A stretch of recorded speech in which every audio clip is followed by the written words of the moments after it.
Be excellent to each other and party on. We're back for another Legacy League, and today we're playing more Bant Stoneblade. I love Stoneforge Mystic. She's basically my favorite card ever printed, and in order for her to be really capable in a combo-heavy meta, you've got to fight combo with combo, and we have Nadu here to help us. Give us an eject button so that we can close the game quickly. Stoneforge Mystic combos very well with Plagan, Lord of the Beach, who helps us draw a card when he enters for every creature whose toughness is greater than its power. And we have 18 creatures in the deck, all of which meet that criteria. Delighted Halfling helps us resolve uncounterable Plagans and Nadus, so we can go to Value Town. And Stoneforge Mystic, if we don't have a Nadu, goes and gets Pre-War Formal Wear or Cryptic Coat, which pitches to force, very nice. And if we do have a Nadu on hand, we just go get Shuko and we go to Value Town. So the rest of the deck is just typical mid-range fare. We've got 2 Prismatic Endings and 4 Plows to deal with permanents. We have 3 Tamios to help us gradually pull ahead card advantage-wise. And we have all the best cantrips. And we have 4 Force of Wills as our primary stack interaction. We have a lot more in the sideboard. Let's talk about that. I've got 4 Force of Negation. I do not want to mess around with Oops All Spells. The deck is way too strong right now. We also have 3 Grafdigger's Cage to help with that. This is also really good against Reanimator. And against Eldrazi, we've got the 3 Consigns, the 2 Harbingers, and against Moonstompy, we have the 3 Hydroblasts. I have a full sideboard guide in the video description. Check that out. But we're going to be leaning heavily on this sideboard to win the unfair matchups, and we should be able to beat the fair matchups with our main deck. The other thing that I will point out is that I have made a slight change to the deck since I last posted, and that is to add a 20th land, a Karakas. This bounces Plagan back to our hand. It gives us additional action. This can bounce Nadu back to our hand. This can also make Nadu essentially like an unkillable blocker, because we can just play a Nadu every turn and put him in front of a Murktide and then Karakas him back to our hand. That does sometimes come up for my friend Ford, who has been brewing with this list as well. And we're just hoping that adding an additional land gives us a little bit of additional consistency. I did shave down to 3 Tamio, but the marginal value of having Tamios declines. The first one's the most impactful, and then the second one's slightly less impactful, third and fourth. So I think 3 is probably fine, and this does give me the opportunity to take my 4th Tamio, flip her around and put her into a token sleeve, and then I don't have to actually take her out of the sleeve and flip her. Since she's a $50 card, I don't have a 5th one to serve as kind of like a token. Anyway, that marginalia aside, let's jump right in. We're going to play a full league with 5 rounds, and it should be a lot of fun. See you there. Round 1, we're up against a likely Jeskai control player, which let's see. This hand's fine. This is Value Town right here. Sadly, Stoneforge can only get stuff that, against Jeskai control, I kind of want more action. I don't know that if they play an early Tamio, it's not going to matter. Let's take a look at their likely list. This is from a few weeks ago. They are playing the 4 Tamio, so that is probably the best recent scroll rack. Interesting. 2 Terminus. Flame of Venor is in here. They have 6 Wizards to support that. 1/4 is their main win con. They have some Jace, the Mind Sculptor, action going on here. Yeah, Counterbalance is scary. It's not that scary, actually, against our deck. We have a lot of 3s, but they have a lot of 3s in their deck, too.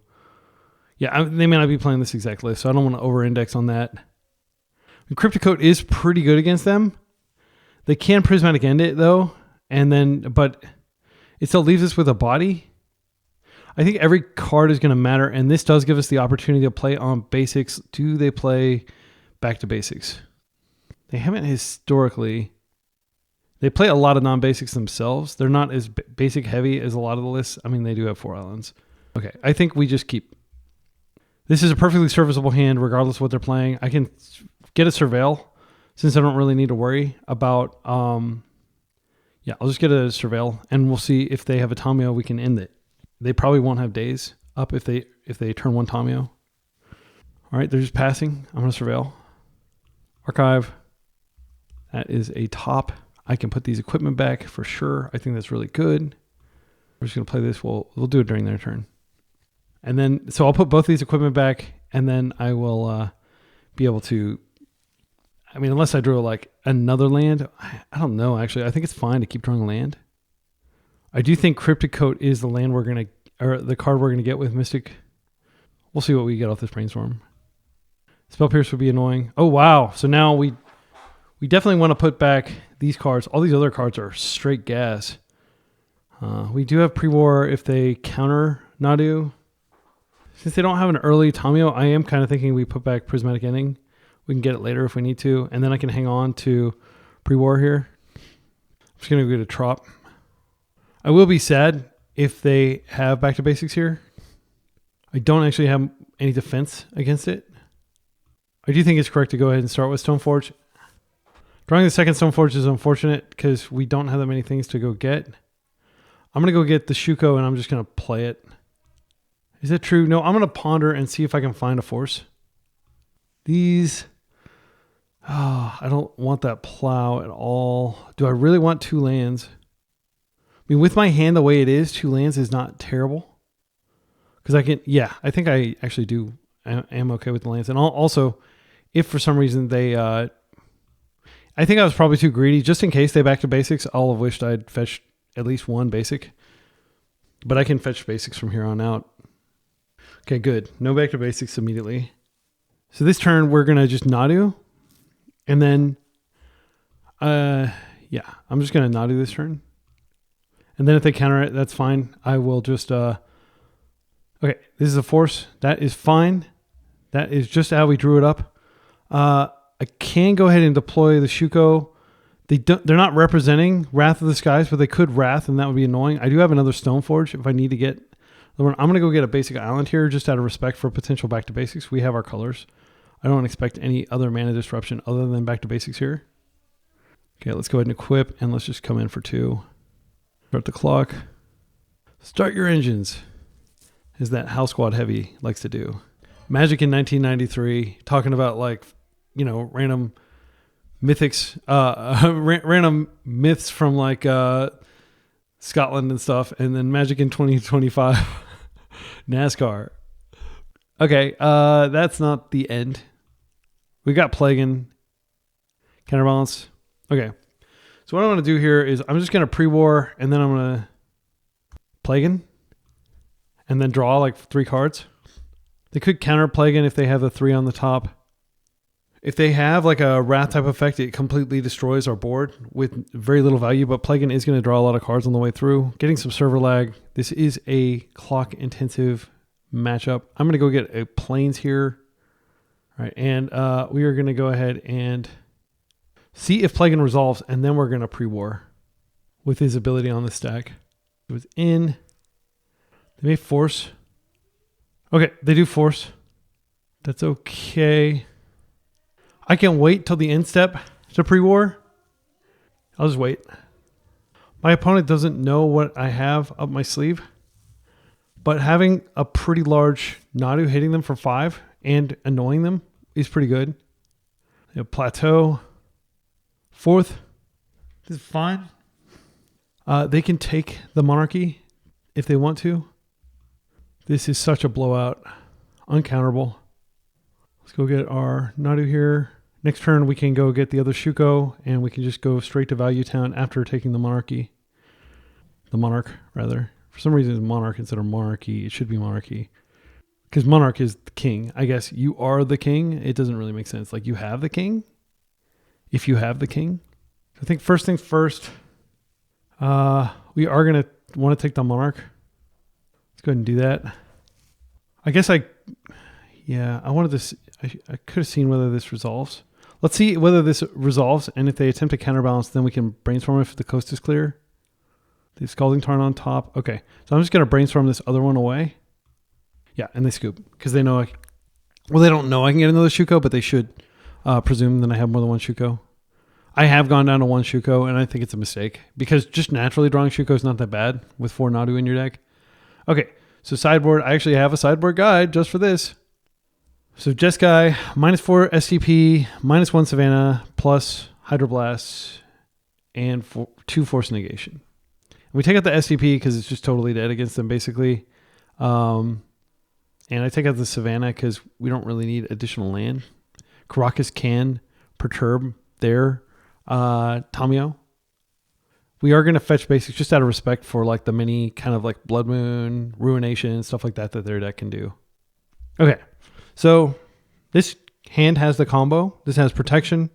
This has only 1 land, but we are playing 19 land in the deck now. We took 1 out. I'm going to keep this. Opponent has already mulliganed. So it will suck if we are unable to find a second land, but I am going to surveil before I brainstorm just to maximize looks. Okay, there we go. There we go. This is precisely what we needed. I'm going to go ahead and surveil now. That is a snap. Keep. We can go get a trop or even like a basic forest. Again, let's take a look. Yeah, I don't see any, oh, I see Magus of the Moon. Yeah, I think I'm going to get a forest. If they cut us off white, it's not the end. Huh. Do we need to brainstorm away anything? I think this Prismatic Ending could go. So I'll just do like this, and I can end step the brainstorm. Just keeps more mana up. Like a lot of these decks do play Spell Pierce, even though they don't have any mana. Like my friend, who I actually lost to, like my one loss with this deck in paper, was playing like some number of Spell Pierce and got me several times with Spell Pierce, and now I'm just like, I'm just going to play around. Their deck does not win out of nowhere. You have plenty of time to set up your combo if you're careful. I will probably just Prismatic End a okay, so now Hydroblast or Pyroblast is up. They might Pyroblast a Brainstorm, which is good for me. I don't really care that much about this. All right, great. And we have lots of lands we can put back. So I think we just put back the Tundra, and we can just get basics just in case. Yeah, I'm very happy with this Brainstorm. I'm not going to just yeet Nadu into an open, Pyroblast mana. Let's go get the forest. Let's draw. Oh, another Brainstorm. That's great.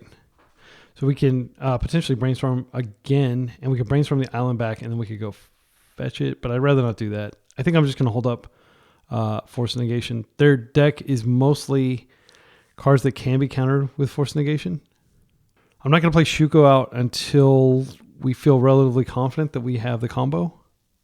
Shuko should probably precede Nadu, though. But I feel really good, like, just getting my mana set up. Brain Surge. I think I could just... Oh, this is a lot of cards. I think I'm going to go ahead and risk it and go get a Tundra here. I mean, we have the island in hand. Yeah, and I'm just going to Force Negation this. I don't really... Like, I can 1-for-1 it. And they are going to draw a lot of cards and get a lot of selection. And Force of Negation is only used to stop their stuff. Like, it's not useful as a defensive spell when you're trying to protect like a Nanu on the stack. I would love to find a Hydroblast for their Pyroblast. What would really suck is if they had like Teferi here and then they had Pyroblast protection, because I probably wouldn't want to try to force it. I could force it, and then that might draw out the Pyroblast, and then I could just end it. They could be playing Triumph of St. Catherine if they're playing Brain Surge. I don't think Miracles cards are playable without Brain Surge, frankly. Like, you do need additional ways to set up Miracles. But they do probably have Terminus in their deck that they're floating. That would be a really good card against us. So that might be the Miracle card that they're trying to support through Brain Surge. If you do play it, I will force it. This is fine. I can just end this. But I kind of want to wait till they flip it to end it, just so they can't dodge with a Brainstorm. They've been keeping up red very diligently this entire time, so I think we should presume that they have... Okay, so options. One, we could just go for it with just one force. They're down to 3 cards, though. They could have Terminus on top of their deck, but if I get like even 2 Nadu spams, that's pretty good. Yeah, I'm going to go for it.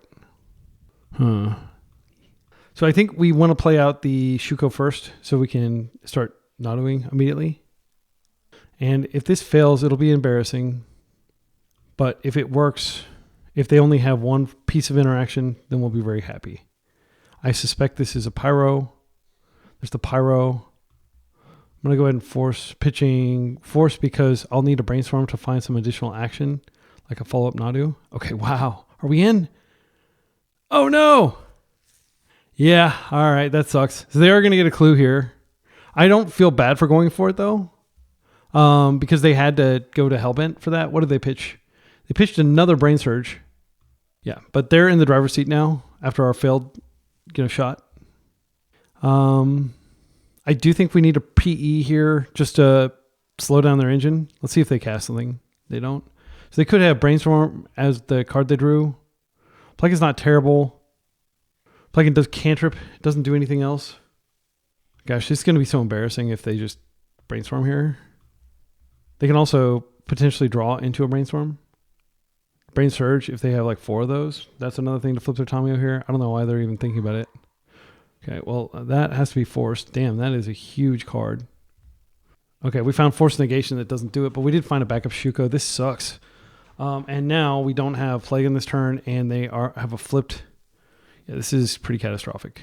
So what I'm going to do is I'm not going to play this out. Oh, gosh. I'll just hold up Force Negation just in case of an absolute emergency. And then we'll attempt to Plague in next turn. It's a 4-for-1, basically. Oh, wait. Did they screw up? Destroy target artifact. They had a wizard. Why didn't they get to choose 2? I think they screwed up. Holy cow, I didn't read that. Well. Why didn't they? Oh, because they didn't have a third card. They didn't have a third card that turn. They did draw 2 cards. They do have 2 cards in their grip. Okay. A little slow on the uptake here. Guys, I feel like pondering for momentum because they have like so many cards in their deck. Yeah, and if we can find like a halfling, that's great. Oh, wow, these are good cards. Yeah, we don't want the Shuko anymore. We can get that with Stoneforge. So we want to Stoneforge into Plaguein. Oh, I should have put Plaguein in my hand. Then I would have Force Negation up. That was a punt. Sorry, my excellent friends. I just misstacked. Yeah, I was like, oh, I want to Stoneforge before I Plaguein. And like my brain kind of haywire. Yeah, that sucks. Because like if they just play a Teferi or something like that, we're going to be in a pretty rough spot. We can go get Stoneforge. Oh, wait, we could Stoneforge into Nadu. I think it's probably fine. So I'm going to attempt to resolve this. And I think most likely it's going to get forced. They have like Hardcast Force represented here. And if they do, okay, well, we're going to go get the suit. And that is not counterable unless they have a way to remove. So we will get a Nadu back.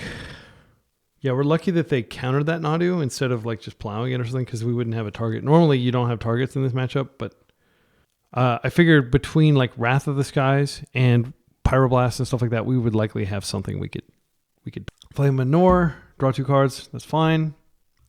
Just an expensive preordained gosh, what is the card that everybody points to as an example of buying back a Brainstorm. They had to buy back Brainstorm because we force negationed their Brain Surge, and they pitched their other Brain Surge. Imagine how good a Brain Surge would be here. So they are at 5 cards in hand. We are about to Nadu. 1 Shuko in the grave, 1 in... It's just in the grave. It's not in exile. Doesn't really matter. Definitely don't want to have to force anything if we can avoid it because Plaguein will be a house if we draw a land. Can you imagine like pre-war into Nadu and then Plaguein as well?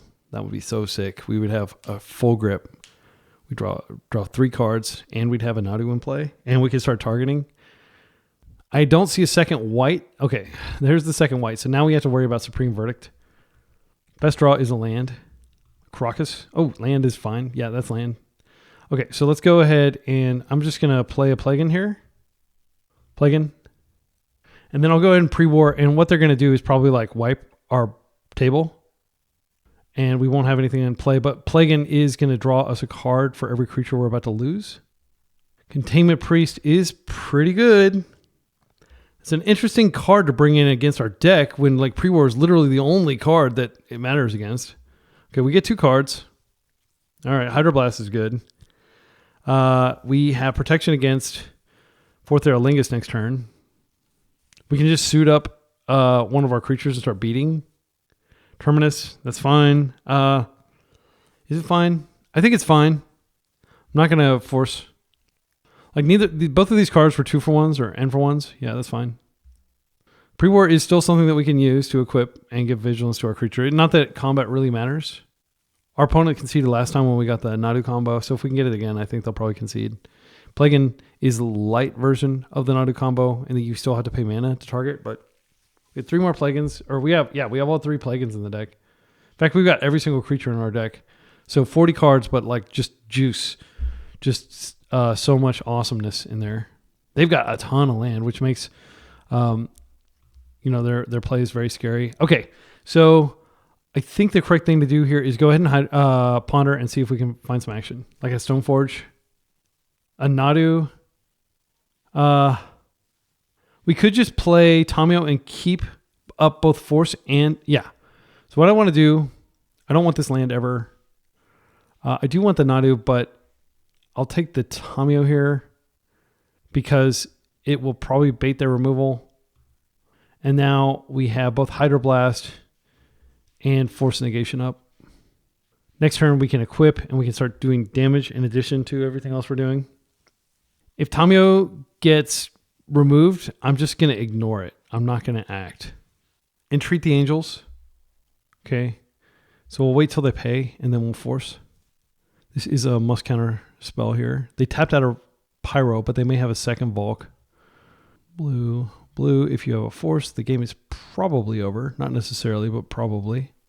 X equals 4. That'd be a lot of angels to work through. Okay. Thank goodness. And they did have the land.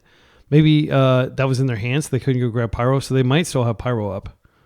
That's good to know. So let's go ahead, and I'm going to come in for a clue first. And this does target, I think, equipping targets, because that's how Shuko works. So let's go ahead and... Nadu? Does Nadu resolve? If they... Okay. And we can get a trigger immediately, and we lose Pyroblast, but I think it's okay. They could find Fourth Aerolingus, which would be a bummer. We're going to get one trigger, though. Another Nadu. Okay, that's great. All right, I kind of wish I'd actually put this on Tamiyo, just because I think Nadu's more likely to get killed here. Okay, so we'll see whether they have Fourth Aerolingus. They do not have quite enough mana to kill us. Let's see, 1, 2, 3, 4. They can do a lot of damage. Okay, Mystic Sanctuary, putting that back on top. Yeah, so next turn we have to contend with that. So we do need to be quick here. Oh, they're putting Terminus. Wait, is that their draw for turn? Wow, that is insane. Such an insane draw. And next turn they have that. We need to get a force stat. Lighted Halfling doesn't do it. So I think the only way we can draw a card is to Nadu and equip. All right, let's see what this is. If this is force, we're fine. Stoneforge. So they're going to create a bunch of angels, but we are going to be able to create a ton of creatures. Also, every time their angels attack in, they're losing to a Nadu. This is going to be tough. So this is the big thing. All right, we don't have an alternate win con in our... Oh, Fourth Aerolingus does it. How many do they get? 7? Yeah, it's not quite lethal. They're going to attack him with everything. Okay, we're going to block. Take 12. Drop to 4. They get the Monarchy. The Monarch. Okay, so we need to go crazy this turn. So let's go ahead and Stoneforge first. Let's go get our Shuko. We're going to need to put a lot of blockers onto the table this turn. I'm not giving up. We've got enough time on the clock. Well, we don't have a ton of time. Tamiyo's a blocker. Okay, we can play Tamiyo out first and then get some activations on her. Then we can brainstorm and debuff these. Always yield. Get another activation here. Okay, now let's go ahead and just do this first. Okay, that's good. Shuko here. Getting a lot of land. Okay, let's go ahead and brainstorm and let's try to... Well, I'm going to fetch... I'm going to try to win this game. I'm not going to worry about clock. Trop. Green. Nadu. Or, Lighted Halfling. Always yield. Okay. Okay. Now, we can do another one. We don't have another green source is the problem. Let's go ahead and brainstorm. Plagan would be great. Okay. Yeah, unfortunately, these don't do anything here. Neither does this. Yeah, because we took a Savannah out. Okay, that's unfortunate. Okay, she flips. She pluses. Can they still attack us to dead? We need more blockers. Oh, man. Just low enough that... Okay, we can brainstorm again. and try to hit some creature. Well, we're going to have to fetch. Let's see. They have 6 of these.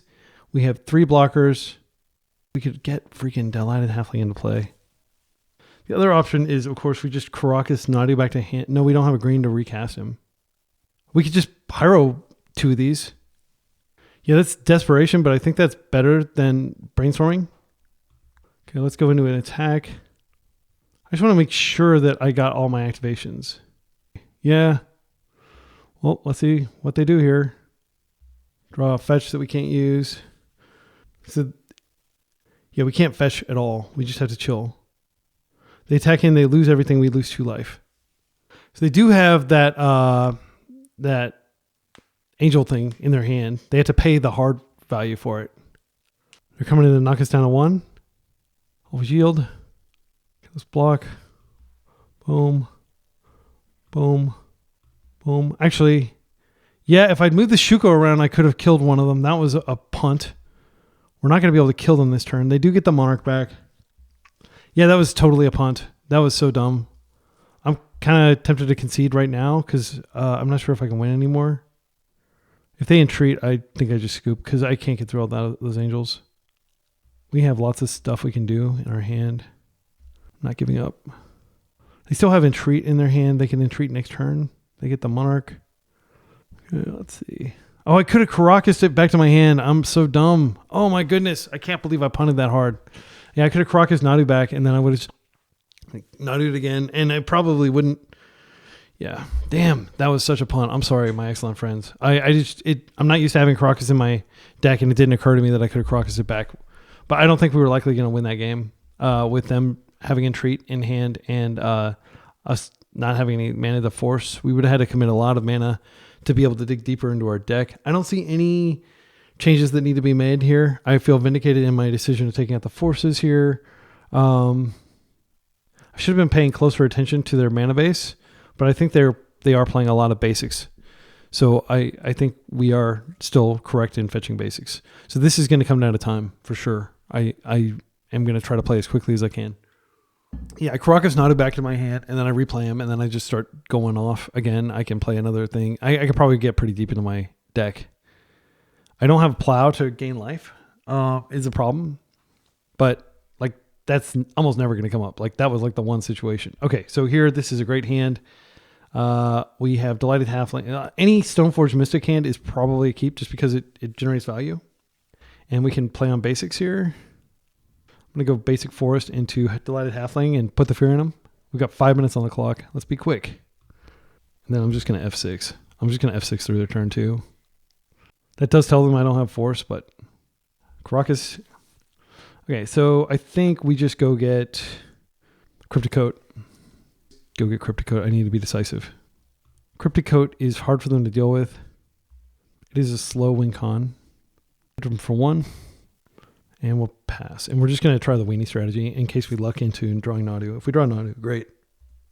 I can equip Shuko to Cryptic Coat and deal damage pretty quickly. That's fine. They want to cast it. 4 minutes, come on. 4 minutes and 20 seconds. Nice. That is not an endorsement. I do not partake. Okay. I think we just Cryptic Coat here. Actually, I think it's fine to go ahead and play again first. Yeah, I'm just going to start spamming stuff out. Boom. See if they want to force this halfling. My plan is to play again next turn and draw some cards. And then I'll get Cryptic Coat going after that. Okay, they're forcing this. This is great for us. Just going to go ahead and put that out and I'll pass. I could fetch Surveil here. I think that probably is fine. Double Valk, Tamio. Let's go get our Surveil. Looking for Nadu, even though they have a Pyroblast up. There we go. Do you actually have the Pyroblast or are you just saying you had the Pyroblast? I'm going to go for it. Pyro it. Okay. We tried. And I do think that like they would have pyroed anything in our hand. Why not go for the most high impact thing? I mean, you could say like multi-turn line, like maybe they, pyro the first thing and then they don't have the pyro for the second, but like playing Plagan by himself is pretty embarrassing. I think Cryptic Coat will be a fine follow-up here. Do that. Much time. Blue. Just got to get the beats in somehow. This could be another pyro. They have our number. Timecaster, I'm going to concede. We're not going to be able to beat them, unfortunately. Okay, so yeah, they had the answers, and we didn't have the time because I failed to manage my time correctly. I'm going to take accountability for that, and we're going to go into the next round. I do think that we easily could have won that game 2, and I screwed up really bad by not Caracasing. So again, sorry, my excellent friends. I'm going to try to play tighter. See you in round 2. We're up against Status Crow, who was playing Dimir Delver recently. Yeah, I'm going to keep this double plow hand against the Delver deck. Forces Unwed. Once upon a time. Okay, so this is not Delver. They were playing it 2 days ago. Could have joined the Eldrazi side, maybe. Bloodbraid Marauder. The tech. The spice. All right, so they are going to be doing some sort of turbo living end, I think is what it's called. They're going to try to cascade into it with Bloodbraid Marauder. So that they'll be able to do that and get like Street Wraith back. It's not particularly strong, but they probably have a lot of cycler cards and other stuff like that fills up their yard. So finding a force is going to be a high priority here. I will still play out the Delighted Halfling. Yeah, I'm going to get a trop and I'll play it out. I'm not going to just sit completely still in case they hit like a fail rate. But living in will kill my Delighted Halfling. All right, we got some movement here. Is this a Daze? Architects of Will. That's a cool name for a card. Those are the ones that divvy up the old people's stuff. Maybe they work at one of those repo homes or whatever they're called. Like, there's like a whole social or reality TV show about like buying people's stuff out of their storage units. Maybe that's them, like scheming over. Yeah. Crashing Footfalls. Okay, so it's not Living End. I don't know. Maybe they have Living End in there too. That doesn't make a lot of sense. Okay, so the good news is we are okay for this. We're not great, but we can plow these before they kill us. Okay, so I think we want to Stoneforge here. And let's see, 3-1. Okay, so I can just go Stoneforge and I can get the... yeah, I think I plow one. And then I don't have white to Stoneforge if I plow one. Maybe we just have to take the big hit here, and then next turn we can start plowing. Yeah, I can deploy my Tomio as well. I think it's fine. Do I want to deploy the Tomio? Because I think what I want to do is I want to block with the Lighted Halfling here, and then I have something I can bring back, and this will be a 3/5. So it will, no wait, 2 + 2 + 2. No, it won't be a 3/5. I am going to play out the Tomio because Tomio can block and absorb 3 damage, and then I can bring her back as a 3/5, and then she just stonewalls one of those for a few turns. I think that's the play. And I'll just hope that they don't play anything too broken next turn. Pre-war should be really good here. Also, if you hear the piano, my son is playing an original composition. He creates Mario Maker levels all morning, and then he gets up and goes to the piano when he feels like it. All right, I think if I want to keep... Okay. So I want to kill this thing. It's going to keep attacking me. And I want to absorb the damage too. Yeah, I'm just going to do this. Boom. Boom. This might seem greedy, but we do have the 3 mana to cast the pre-war next turn. We're absorbing 3 damage. Maybe I should have just put... Yeah, okay. They're passing. Well, not yet. Okay. Another one. Oh, no. Yeah. And this is where keeping the Tomio in hand would have been better than what I did. This is another Crashing Footfalls. I don't think we can win anymore. We're at 14 life. We only have 1 white source. We need to get another white source. They're attacking for like our entire life total next turn. I don't think pre-war does it anymore. This is a white source. So we could plow, take a lot. Actually, yeah, I think that's what we do, is we just plow, take a lot. Instead of bringing back Tomio, and then we bring her back the subsequent turn. And this will trade with Bloodbraid, and then we'll take 8 power off, so we'll take 8 plus 9 for fetching. Now we have to ask, like, they probably play Force of Negation, so I think, well, they'll have the Force of Negation mana, but at least it'll tap them out for the turn. I think I'm going to wait till the upkeep, and then I'm going to do it before they draw. And I'm trying to see if is there any other play that makes sense here. I don't think so. I mean, we could go get a Cryptic Hope, but that uses precious white mana. All right, I'm just going to go ahead and start plowing. So we started plowing. Okay, and now I'm gonna sadly have to plow the other one too. Okay, so I get it why they're playing like those terrible cards. This is to turn on Delirium. For some reason, it didn't occur to me that was a Delirium ability. I thought they just routinely printed 2 mana Cascaders, but no, this is like undercosted because there's that requirement. Okay, so I think the simplest thing to do, I don't know, I'll just get a Savannah and then I'll plow again. And then we're going to trade here just to get that power off the board. Then we're going to bring back Tamio and she can start blocking while creating clues. And we just hope that they're out of gas even though they have 5 cards in hand. This is going to be a force negation matchup. Because this like necessarily has to happen. It's not like Violent Outburst. They may be playing Violent Outburst too. But actually, yeah, Violent Outburst would be fine because you Violent Outburst into a Bloodbraid Marauder into Crashing Footfalls. Assuming you have Delirium. So I wouldn't be surprised if they're playing other Cascade spells as well. And not just relying on this. Once Upon a Time. Again, very good card for finding creatures. Look at the top 5. The original stock up. Brazen Borrower. Okay. Well, that will cleanly take care of our blocker for next turn. We're going to take 8. I think with Brazen Borrower, it's like a lock. Like, I don't know how they can lose. Unless we draw a blue card for force. And then we're forcing and we're taking 5. I'm just learning more about their deck here. We're not like in danger of going at a time. Incubation. Look at the top 5 cards of your library. You may reveal a creature card. Okay, so this is basically... We're going to learn a little more about their deck. Once Upon a Time. Oh, the Sith Cap Cub is pretty brutal too. Yeah, this is game. Okay. So, Hydroblast come in. Force Negations come in. So I don't think Cascade is affected by Grafdigger's Cage because you exile the card first. Consign does stop Cascade trigger. This is not really a question of what to bring in, but a question of what to bring out. They are playing blue, so I have to presume that that Halfling is not terrible. Yeah, I mean, like, as much as I want to bring these Force Negations in, it may make sense to just... Because what are we taking out? All these cards are great against them. I don't think they're going after a land. We could take out a Savannah. It's possible they're a Blood Moon deck. I mean, they are red. I think pulling a Savannah is better than pulling a Basic Forest. No, I'm going to pull out the Basic Forest.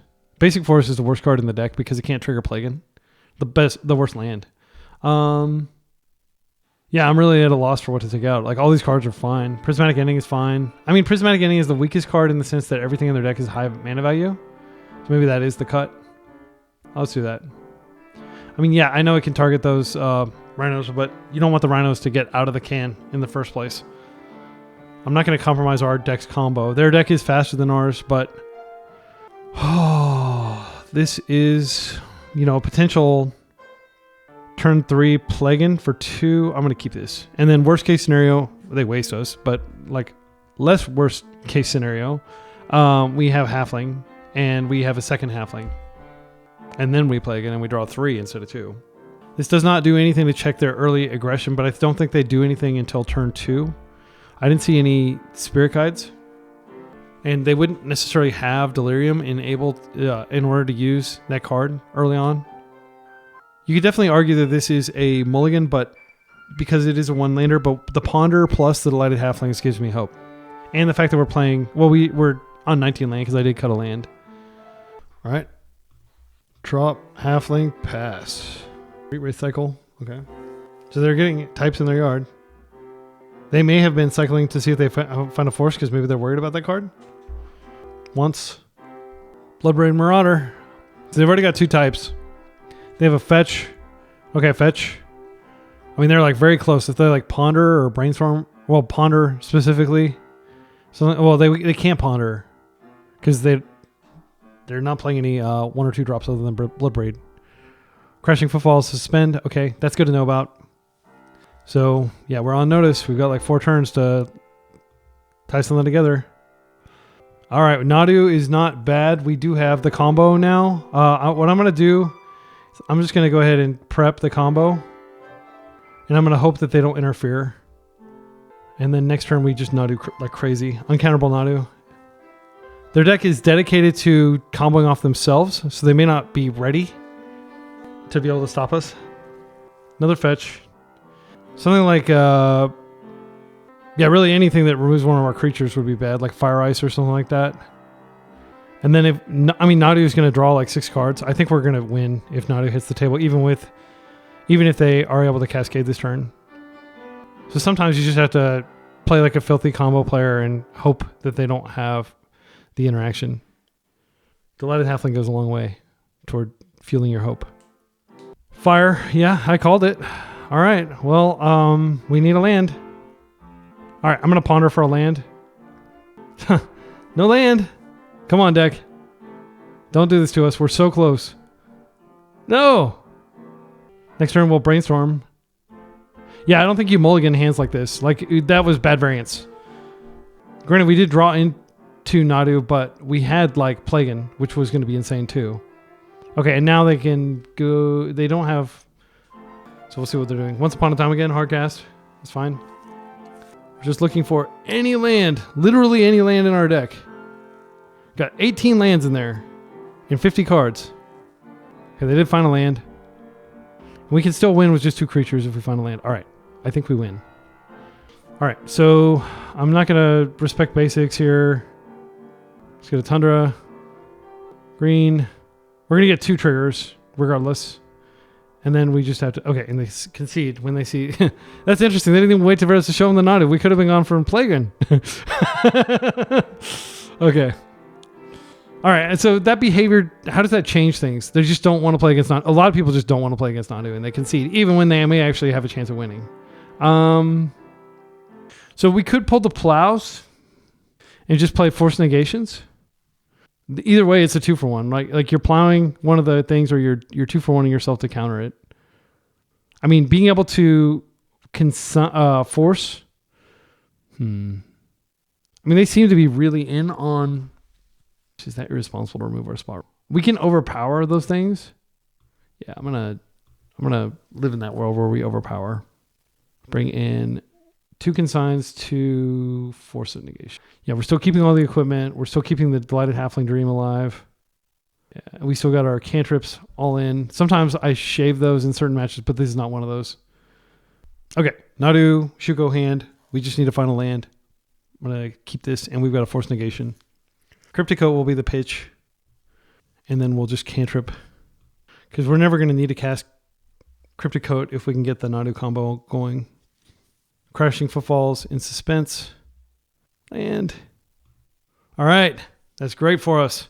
So now we just need one more land. What I think we do here is we reserve the ability to get a Surveil land, and is there a way we could get into a force fight that we could lose here? Because no, I mean, I can just go get, I can brainstorm if I absolutely need to, but I'd rather Surveil. And then next turn, we can play out a Shuko cycle, an artifact creature. That's pretty good. So they've got 3 types. They're very close to being able to Bloodbraid. I imagine they have Red Blast here. I'm going to go ahead and archive here.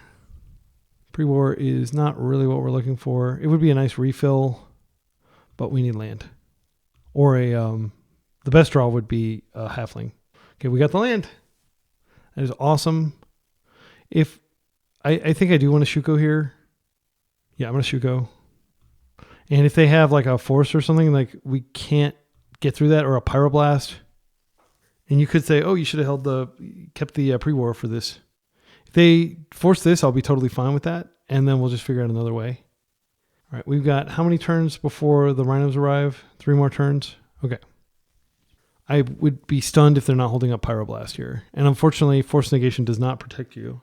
So the question is, do we go for it, knowing that they can... If they tap out, we'll go for it. If they don't, I might end-step Brainstorm, which is unfortunate because I'm not going to be able to... well, I can clear with the Ponder, but I don't think we just Nadu into a likely blast. Please do something here. Did we just yeet the Brainstorm? I mean, time is of the essence. I think I'm going to play patient. If we can find... So I am going to play this just in case they have Spell Pierce. I don't think they do, but that would be an embarrassing thing to happen. I am going to Brainstorm first. And then actually, I've got to shuffle here. Second Nadu would be okay, but really what we're looking for is Delighted Halfling. I would take a Stoneforge Mystic as well. Because Stoneforge could go get Cryptic Coat, and then we have our Force Pitch. Okay, second Nadu makes me feel pretty good. I think we Tamio here. We just keep these negations. What do we put back? Gosh. I think we put the Cryptic Coat back because we can fetch that out later. Do we even want the Tamio? I mean, she's a blue card for Force. She's the second creature that we can target with Shuko. I think we do want her. I'll put back the Ponder. Now I'm just going to fetch. I doubt our opponent is playing Blood Moon. It costs us nothing to just get the basic island, though, to respect that. Okay, and they may have been thinking about Power there. If they do something, I will Brainstorm to Flipper. But I can't do that this turn because I've already used the ability. So I think they're probably just going to... Oh, are they going to move? That is fine. That is another card that we can use to pitch. I hope they tap out. I just want to slam a jam. Slam a jamma. I want to slam a Nadu on the table. I fetched last turn, but I could have just probably used the Meticulous Archive. One turn from Video Game Armageddon. That is a reference to the 1980s movie The Wizard. Okay, we redrew our Cryptic Coat, which is just a Force Pitch. I mean, my instinct is to go ahead and just go for Nadu here and make them have it. Because we have a second one. We can maybe get a Force out of their hand, and then we have a Force that we can use for Crashing Footfalls. But I think most likely we're going to need to force that, and we might want to force Hardcast, so we pitch one fewer card. I think I'm going to play this out, and then I can Brainstorm, flip. They don't have... How do we want to flip? I do need something that I can target with Shuko next turn. I'm going to play her out. I'd love for them to burn a Pyro on her. Force. Respect. They Force pitch Nadu? Are they playing Nadu? Okay. Well, that's good to know about. Yeah, I think we just go to their turn and we have to... Gosh. We could make a land drop here. I do want to make a land drop and undo. I want to try to find the Halfling. We're already tapped out of Force Negation. We're going to have to pitch cast stuff anyway. Okay. There we go. Force, a backup Force. We don't need the Stoneforge. We'll keep backup Nadu on top just in case they do something to us. Like Thoughtseize. I don't know. I don't know what to expect now that I've seen Nadu. All right. So we just have to stop this Crashing Footfalls, which we will force pitching Cryptic Coat here. Borrower's in.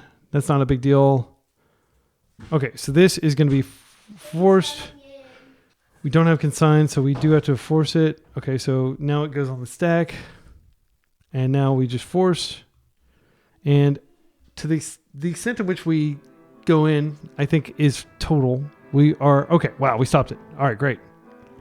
So I don't think they have a Pyroblast, because that would be an easy, obvious Pyroblast, in my opinion. They might have the Marauder, in which case we have to force... Or we have to force negation the Crashing Footfalls. They will eventually run out of Crashing Footfalls in their deck. They definitely have Delirium. Artifact, creature, land. Instant. This is going to deal a lot of damage. I'm going to force pitch Plagan to stop the Crashing Footfalls. And I cannot force pitch Nadu because that's my plan to win. Okay, they get the creature. They've got a lot of power on the table. It's scary. They're fetching. They have one more thing they can do here. Maybe two more. Not another one. Oh my goodness. Okay, so wow, that's insane. We're gonna have to trust in Nadu. We do not have. Wait. I have a Nadu on top. Okay. Yeah, I almost forgot that I had a Nadu on top. Yeah, we're gonna do this. They still have a card in hand. They still have a ton of attackers. Yeah, this is not good. But they are tapped out, so we can Nadu now. I'm so glad I remembered that I had the Nadu on top. I was like, what am I going to do? I can't pitch my Nadu. All right, this might not work. We might not get deep enough. So we just have to do this again. Let's see if we hit land. This is a wild one. Oh, did we know that was there? Okay, we got plenty of creatures to deploy next turn. They're going to swing for 9. We'll chump. Or we won't chump. We'll actually effectively block one. They have 2 cards in hand. It could be another borrower. Like, I wouldn't be surprised if we're playing like 4. So we stopped all 3 of their Crashing Footfalls. So we have nothing to fear from that angle of the deck. It's just, other creatures that they could attack us with.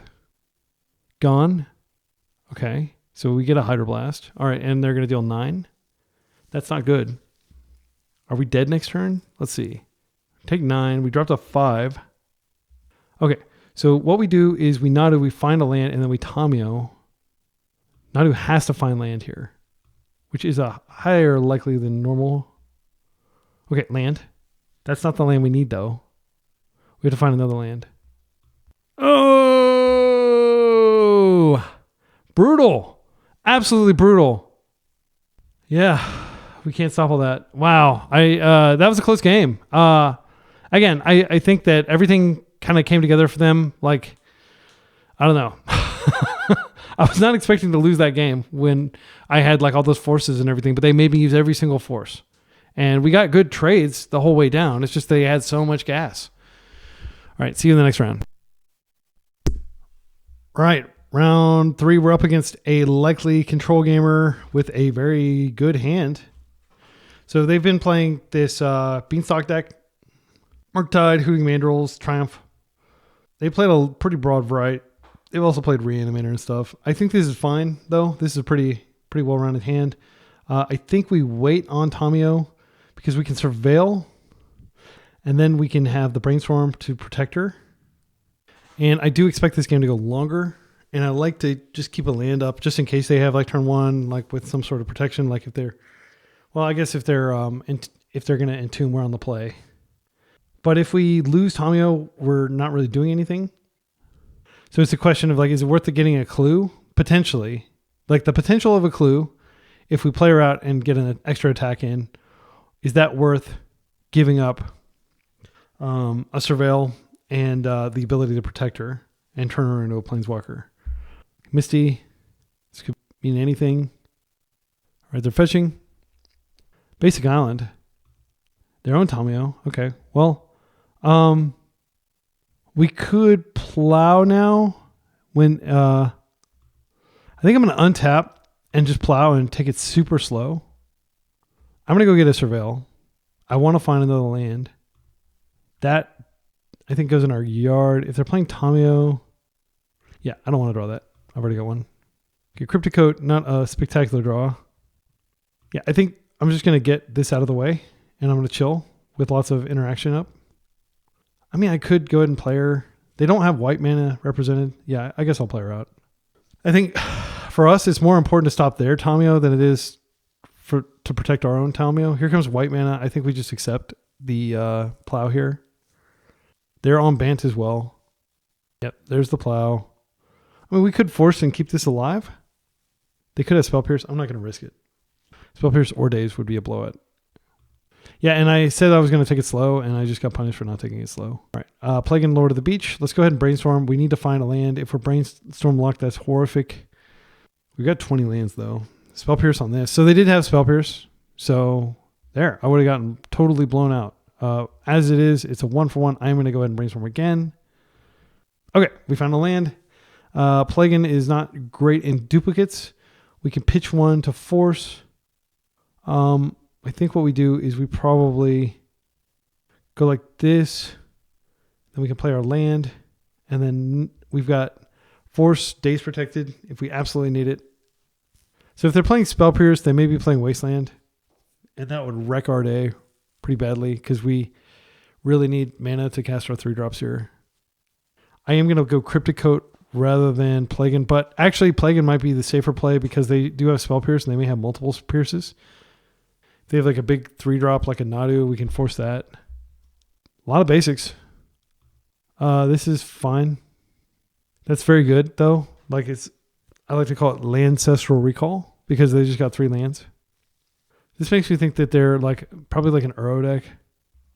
Now that they don't have any mana up, I am going to just go ahead and Cryptic Coat first just to start applying pressure.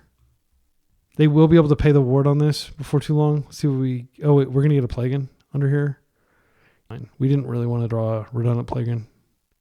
Unfortunately, Cryptic Coat is the one creature in the deck that does not give me the Plaguein draw trigger. We can just gradually make an army, but we will need more land if we want to be able to do that. This also makes Shuko not completely embarrassing because it makes our True Name Nemesis more powerful. And it's not a proper true name nemesis when your opponent has like 4 lands out and they can plow and just pay.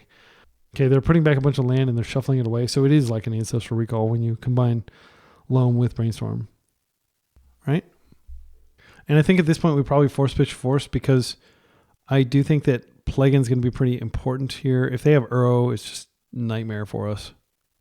Especially because we already used our plow and we bend a plow. So we're going to have to dig. Okay. It's good. They could have Endurance. Prismatic Ending probably doesn't do anything here. I'm just going to come in for a hug. I can bounce this end step and create another creature if I don't have anything better to do. I actually think it's fine to just Plague in here and draw a card. Get more material on the table. We don't actually have a green source, so we're not going to be able to get Nadu going, even though Plagueon does combo with Nadu. But this does put 3 more power on the table. Okay, drew a land. That's great. I'll play it, and I'll pass. We're still missing green mana. It's just 3 color deck problems. Endurance. This is fine. I can just... Oh, I can't end it. Cryptic Coat attacks straight through. I don't care about my graveyard. I actually am fine with him giving me those cards back. Those are all good. It's not like it's like overloaded with fetches. I have to assume they have some big windmill slam type cards at the end, at the top of their curve. Like if they cast Triumph of St. Catherine, I probably had to force that just because it will win the race against Cryptic Coat. Ponder looking for an Uro. They do have Uro mana. Let's see if this is Uro. I'm going to force this, and I'm going to hope that they don't have the ability to force back. I really do want to keep this code around for a long game. They got a 2-for-1. We draw green, we can just remove the Endurance, and then we can start swinging in. And I think that's fine. They almost certainly have Karakas in their deck too, which is going to be a pain. All right, yeah, I'll just end that. And now they just made a mistake because now I can hit them for 6. Karakas! All right, gosh. I think we hold the ending. So what we could do, we could just remove this with Prismatic Ending and we could use Plagueon to draw a card after a combat. We will have the mana. No, we won't. We won't have the mana. So we just showed them that we have Prismatic Ending. I think it's worth keeping Prismatic Ending because it deals with the Uro. Yeah, I'm just going to return this. And then I can bounce Cryptic Code to my hand later. Plagueon beats. And I may regret this if they have removal for my Plagueon. And they may also be able to flip Tamio. Like just play her and Brainstorm. I'm getting some serious lag. This is not the matchup where you want lag. And Uro breaks everything open. Come on, MTGO, don't do this to me. It must be like a challenge just started or something like that. Maybe the servers are overloaded. I don't know. Yeah, that may have been a greedy play, but now we do have mana up to Cryptic Coat. I mean, we would have had that either way. To bounce the creature with to bounce the Cryptic Coat itself if they try to. Okay, so fetches are fine. Go ahead and lower your life total further, but I do suspect Uro is coming, and that's why I held the Prismatic Ending, just to make sure that we can get rid of Uro. They shouldn't attack here. They are freaking crazy. Why are they attacking? They're dead on board. Okay. Do you think we bring the Cryptic Coat back just to get more stuff out? I mean, they're technically dead on board, but what are the odds they actually are dead on board? I'm gonna wait because like they may have some interaction. Okay, so this gives us. Yeah, I'm gonna wait until after combat to show them.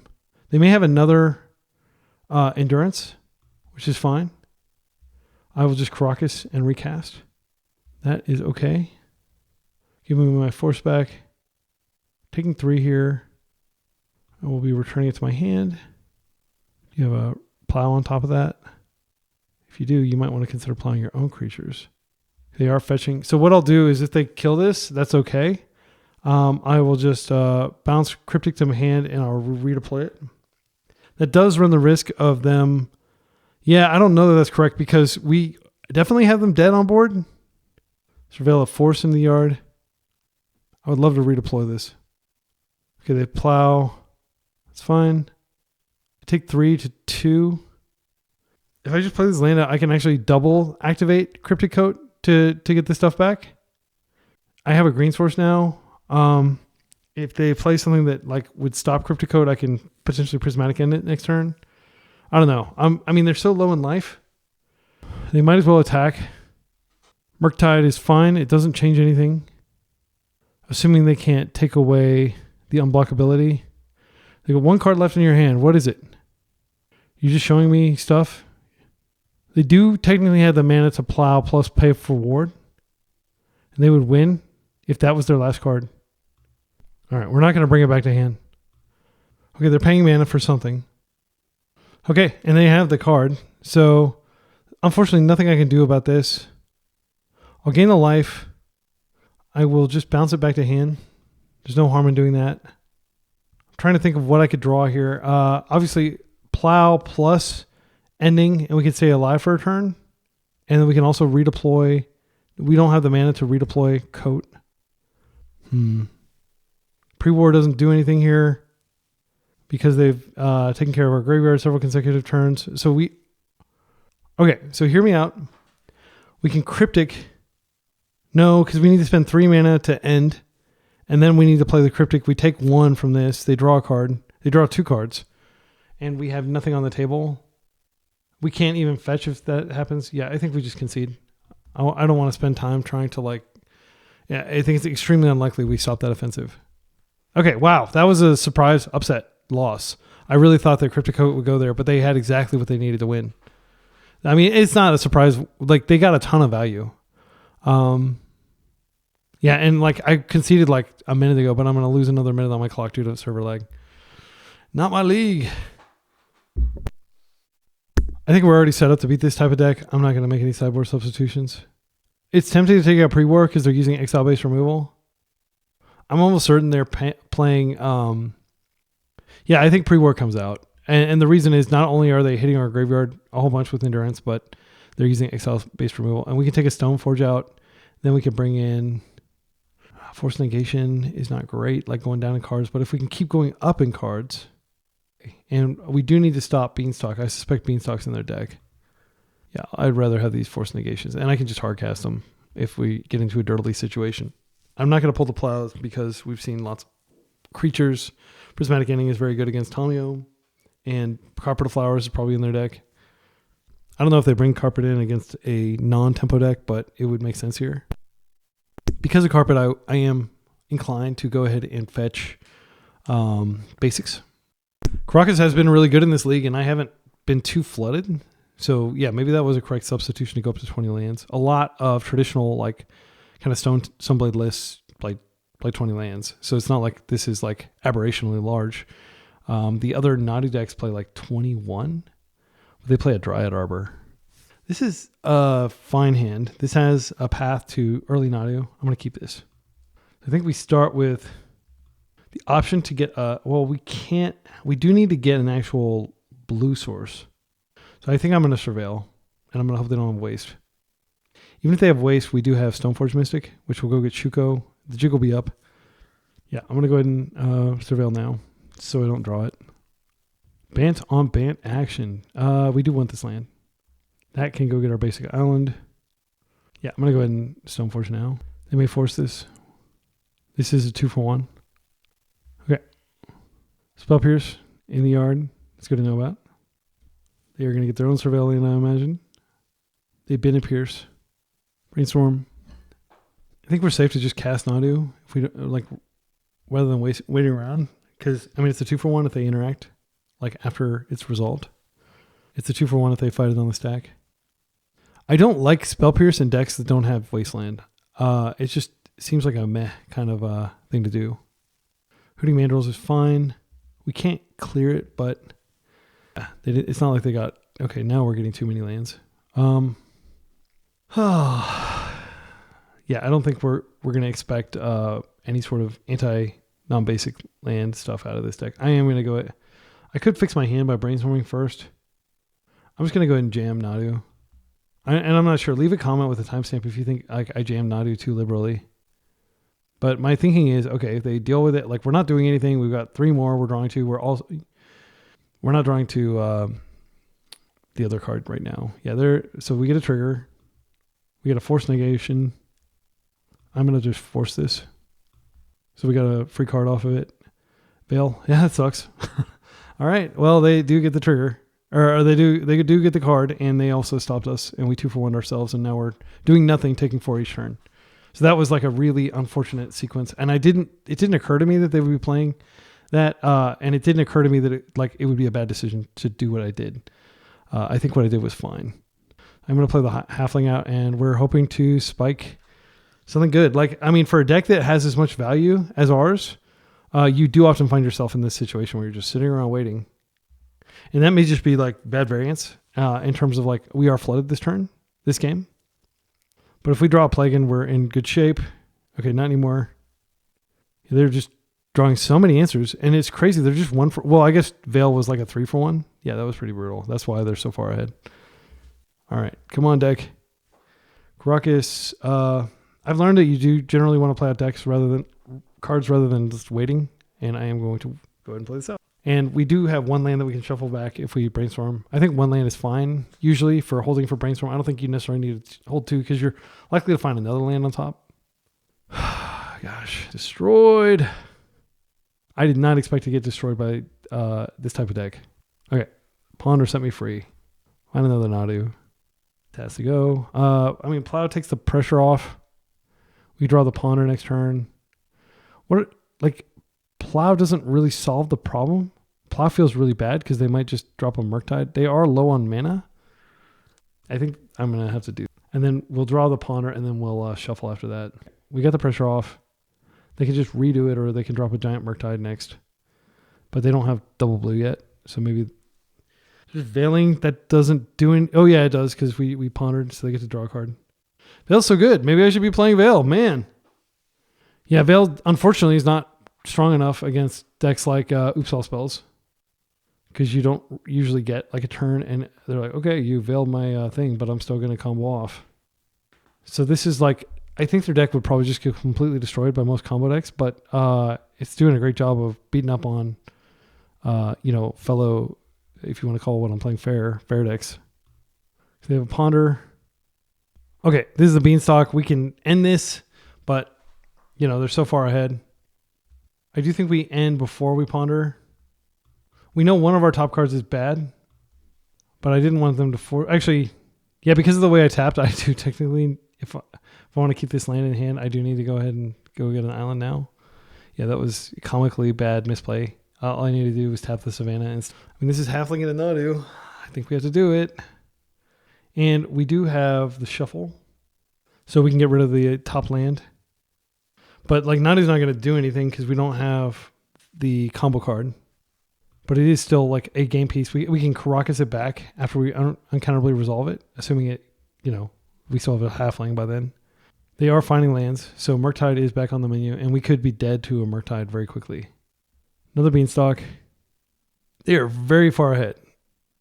Tamio is fine. I'll just Karakas her instep. All right, and now they just need to...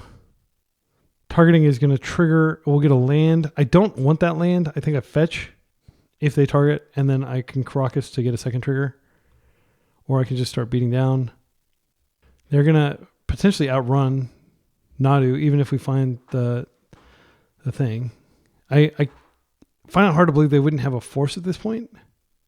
Okay. So the first trigger. Oh, I shouldn't have let that resolve. I said I didn't want to land. Let's return. And they may just have a second plow here. They do have a second white source up. I can't imagine them plowing into an open Karakas without a second plow. They scoop! Holy cow, they scooped to that? What is in their hand? I felt so far behind. They've got double Beanstalk. I think that was maybe a shame concession. That doesn't make any rational sense. I can't imagine their hand being so bad that was correct. Okay. So, again, I don't think pre-war's correct. Yeah, had they not had Veil, Force Negation probably would have ended the game there. So, yeah, I feel like it's, not ended the game, but we would have pulled really far ahead. We would have 4-for-1 them instead of them doing the same to us. This is the Lighted Halfling hand. We've got a Brainstorm to fix it. I'm going to keep this. I don't want to have to force stuff, but I don't want to dig really deep. I like the Lighted Halfling. I think we open the Lighted Halfling and we get the removal out of their hand and get the fear. Oh my gosh, that's so... Yeah. So let's go ahead and Halfling here, and then we do need this Brainstorm to fix our hand very badly, so I don't want to be forcing anything, but I will... Will I force a freaking Beanstalk, when like I've got literally nothing going on, I think I might actually have to let it resolve. I'm just living in fear of us not having anything going on. I hope they force this. They saw how powerful it was last game. Karakas has already proven itself to me. Like just the potential to win that game against Jeskai that I punted, and the what we just saw last turn where we were able to defend our Nadu. I think Karakas is an inclusion. And it's been really good against Tomio the entire league too. So I think I am on the 20 land gang, even though like you get hands like this. You get these even with 19 land. It's just slightly less frequent. All right, they opted to let this resolve, so I'm not forcing a damn thing because they'll just force back. Actually, that kind of means that we do need to force Beanstalk because them forcing with Beanstalk out is even worse. I mean, we could just randomly like luck out and draw like a Nadu or a Plagan or something. Okay, they are opting to surveil here. They're experiencing a lot of lag too, they said. So they may just be doing this to like reduce the likelihood of getting even more lag in the instep. So they can surveil and just F6 through their instep. That's fine. It's a 1-for-1. Wasteland, please.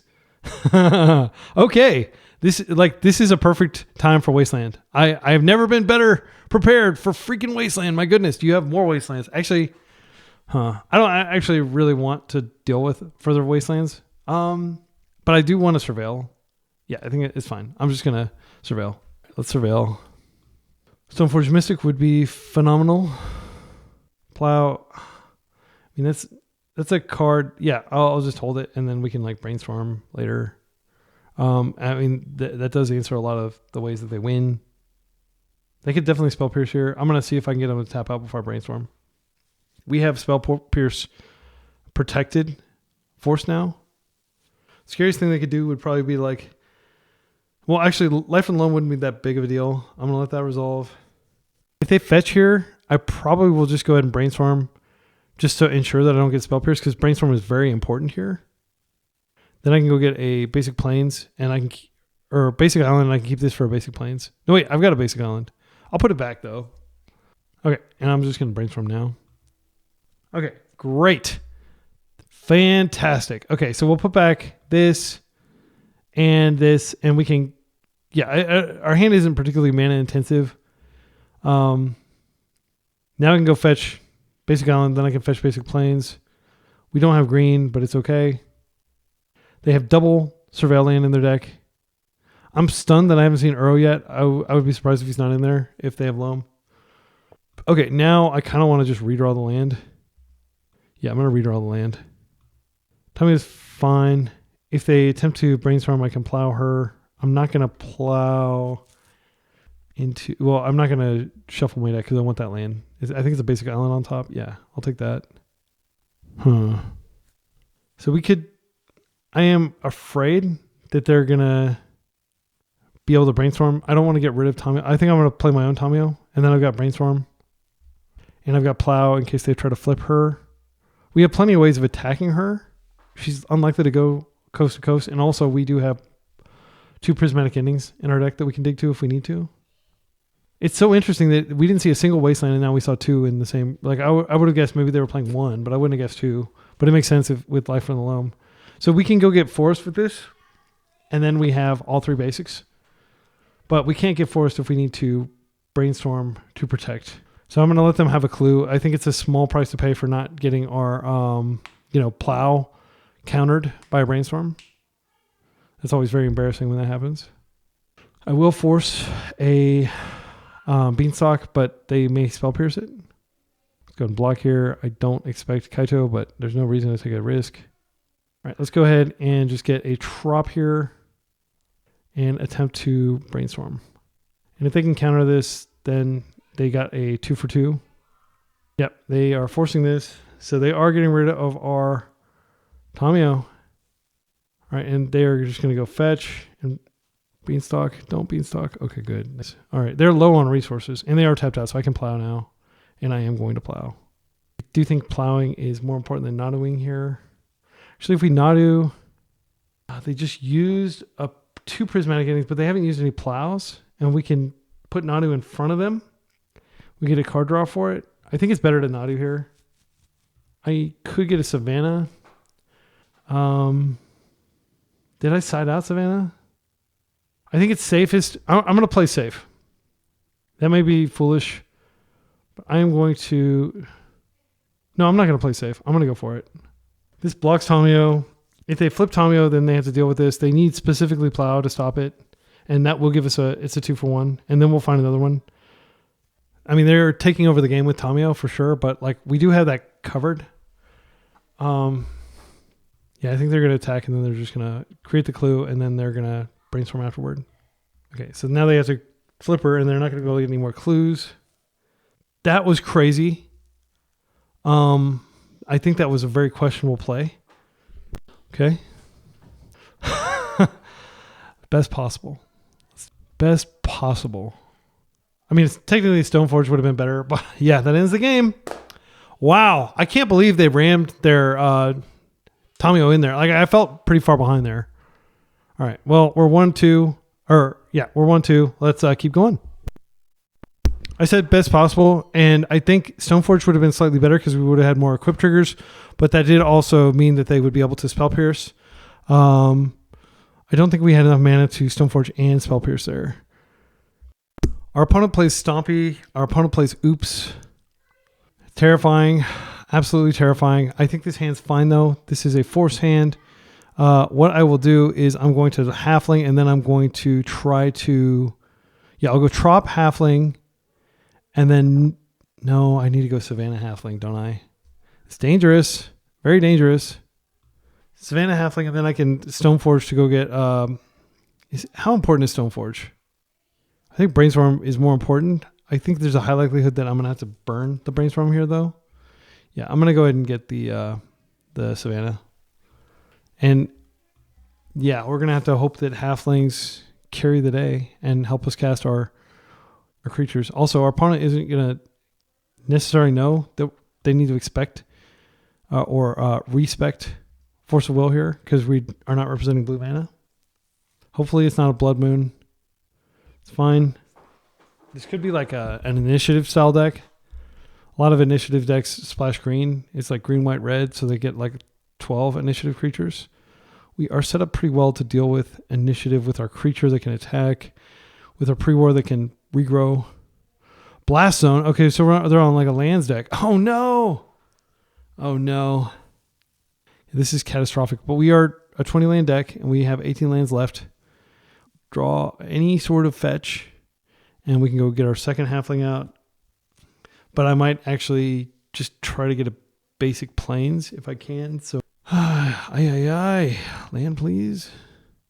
Okay, well, I am going to play this out just so we can be doing something. It's better than attacking for one.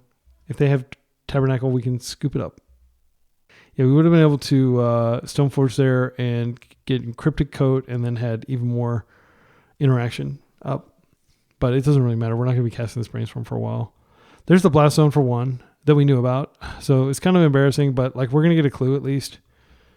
This takes 3, I think, to blow up. Yeah.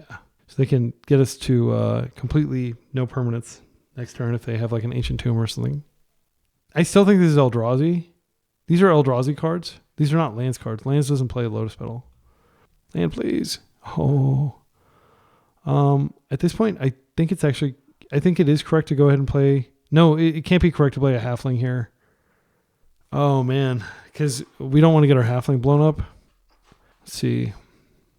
It's probably correct to just draw a card off Tomio. Yeah, and then hold the Brainstorm. So I'll just attack with Tomio and pass. Actually, I can Tomio. Well, Tomio doesn't stop Blast Zone. Blast Zone will kill any permanent. It's not just, yeah. So it doesn't care whether it's a Planeswalker or a creature. Brainstorm is a heck of a card, and I'd hate to just pitch it, but I will. Pre-War Formalware is great. We can potentially just get back like Tomio later. 7 cards in our Eldrazi opponent's hand. Grim Monolith. They did Lotus Petal for that. They can use that to blow up Blast Zone. Okay, so hear me out. We stop this. We do slow them down. But like they use Grim Monolith. I think we just let them blow up our board and we just take the clue. Because that like costs them a land. Yeah, I think that's a dubious play. I guess I could have done this before to see if I drew a blue card that was pitchable, but no, I'm not going to keep any of this stuff. It's fine. All right, I think that was a very dubious line. They just used like 3 cards to kill 2 cards. And now their Grim Monolith is tapped. They can untap it later. Okay, so Shuko, yet another equipment that we don't need. I think we do Halfling here. Maybe if we Halfling and Shuko, I seriously doubt they have Life from the Loam. That would be catastrophic if they get Blast Zone back. And then I'm just going to play Shuko, and then we're going to hope that our top card is a Nadu, or that our Brainstorm next turn reveals Nadu and land. So there's no reason. I mean, these are tri-lands effectively. And if they want to waste me, they can waste me. No reason not to equip that. Let's pass. All right. Okay. Oof. That's good. It's not kicked, thankfully. There's the Wasteland. Okay, yeah. So, not really punting. I'm surprised I went after that. I think that was a mistake because I have green off the other one. Okay. So we need to land and Nadu now. Or we can just Stoneforge and get Cryptic Coat. All right. What are the odds? What are the odds that we hit a land? I think it's worth trying because I don't want this pre-war. It's too expensive. Let's see. If we play out Delighted Halfling, the next turn we do have pre-war to get back Tamiyo. But like they've got how much? They only have 3 mana effectively, 4 mana. Yeah, I mean that is. I think we do look for land. A fetch land would be great. I wouldn't mind shuffling with a pre-war. It's so mana intensive. This other Delighted Halfling I think is not the greatest. Plow I don't think really matters either, but I'm not going to shuffle that away. I think I'm going to shuffle away Force. I think it's just too late. And I don't want to go down on cards. And then we shuffle away pre-war, and then we Stoneforge to get pre-war. Yeah, I like that. And then pre-war can get back Tamiyo, which is a pretty big blocker. Might as well get our Tundra here since it's a tri-land. Colorless white Stoneforge. And now, yeah, Cryptic Coat is not good enough. They're not doing any damage to themselves. I do think it's pre-war. Next turn, pre-war returns a Tamiyo, and we can also play another Delighted Halfling. Once upon a time, cast the old-fashioned way. I think this entire game is brought to us by our opponent getting like overly greedy about removing our permanents. They should have just kept, like, they could have Sowing Monks upon 2 lands, you know? And instead they went like for Blast Zone. They found a Wasteland. All right. We're still gaming. I can technically race them. We're hitting for 3. Okay, I need to draw on a land, please. All right, Plow. I don't want to use the Plow yet. I think there will be better targets than this. I'll take some more damage. Yeah, we can't really do anything because if we want to pre-war, we're going to have to use both our lands. They've used 3 Wastelands. I think we just bring back Tamiyo and then we block. We can do that at instant speed. If we Brainstorm into a land, which let's see, 1, 2, 3, 4, 5, 6. So we have 20 lands minus 7, 13 lands and 42 cards. Let's take a hypergeometric check. Okay, so this is how you check to see. You cannot calculate this in your head unless you have like some sort of very neurotypical brain. This is not normal. Like, it's very difficult to do this on the fly. So we have a 43% chance of brainstorming. I don't like those odds. So what I'm going to do is, like, brainstorm lock is not for me. I'm just going to get our Tamiyo out of the yard. And then we'll brainstorm next turn. We'll have slightly better odds. But we'll have a Tamiyo that we can flip and reduce damage and, potentially regrow stuff. Okay. City of Traders, that's a lot of mana. Okay. And they opted not to attack, which is thoughtful of them. So let's go ahead and put the pre-war in. And we're going to go get our Tamiyo here. I mean, I could have gotten the Delighted Halfling, but I have one in my hand that I can play out. And flipping Tamiyo is not bad. That's a great draw. Okay, so options. I think we do want to go ahead and just equip Shuko here. Since we're about to attack. We attack. They could K command, which would be annoying. Okay, we get the clue. Okay, and now, my instinct is just brainstorm, flip her, see what we get. Okay. Lots of land, which is excellent. Don't think we need this many halflings. We do have a way to shuffle in a ponder, but I don't know that that's what we want to do here. Yeah, I'm not convinced that halfling is even that great. Like, I'd rather just keep these plows. So let's put the halflings back. So much server lag. We're up against the premier control deck in Legacy. I always tell people, like, with Eye of Ugin, you can sowing Microspawn your opponent every single turn. There's no deck that can compete with that. They have the best end game in Legacy. Yeah, I think we could play out how bad is it if we redraw one? I'd rather not. I think what I want to do here, we play this out. We do redraw one. I'm gonna ponder. I think if we can find a Nadu from here, we can win. Let's any order shuffle that. Nadu, please. All right. Yes. Next turn, we are gonna go into Nadu Town. I'm fine if they Sowing Microspawn hit us. I should have equipped. That was a mistake. Untapping Grim Monolith. They've got so much mana. It's crazy. But Nadu with so many creatures out should be GG, even against their deck. The big thing they could do is if they Sowing Microspawn again, they can exile a land and also, so they're hitting Tommy for 2. They could keep us off of Nadu if they exile both of our land. Okay. It doesn't look like they're doing that. That is phenomenal. It's worth noting that they can K command us. Oh, force is good. So that might be able to stop K command. All right. So let's go green. I'm going to play this out just in case I need mana for some reason. Okay, so we're going to go blue, green, Nadu. And if you K command, I still get 2 looks. Let's go ahead and I'm going to target this one. Any order. So we're just looking for a blue card to stop K. So unfortunately, actually, yeah, we're only going to get 1 look before the actual thing resolves. I should have freaking minused here. So we just get 1 look. Is it blue? It is. Wow. So lucky, but that was a punt. Like, we should have minus here and grabbed a blue card to make sure that we had force. Okay.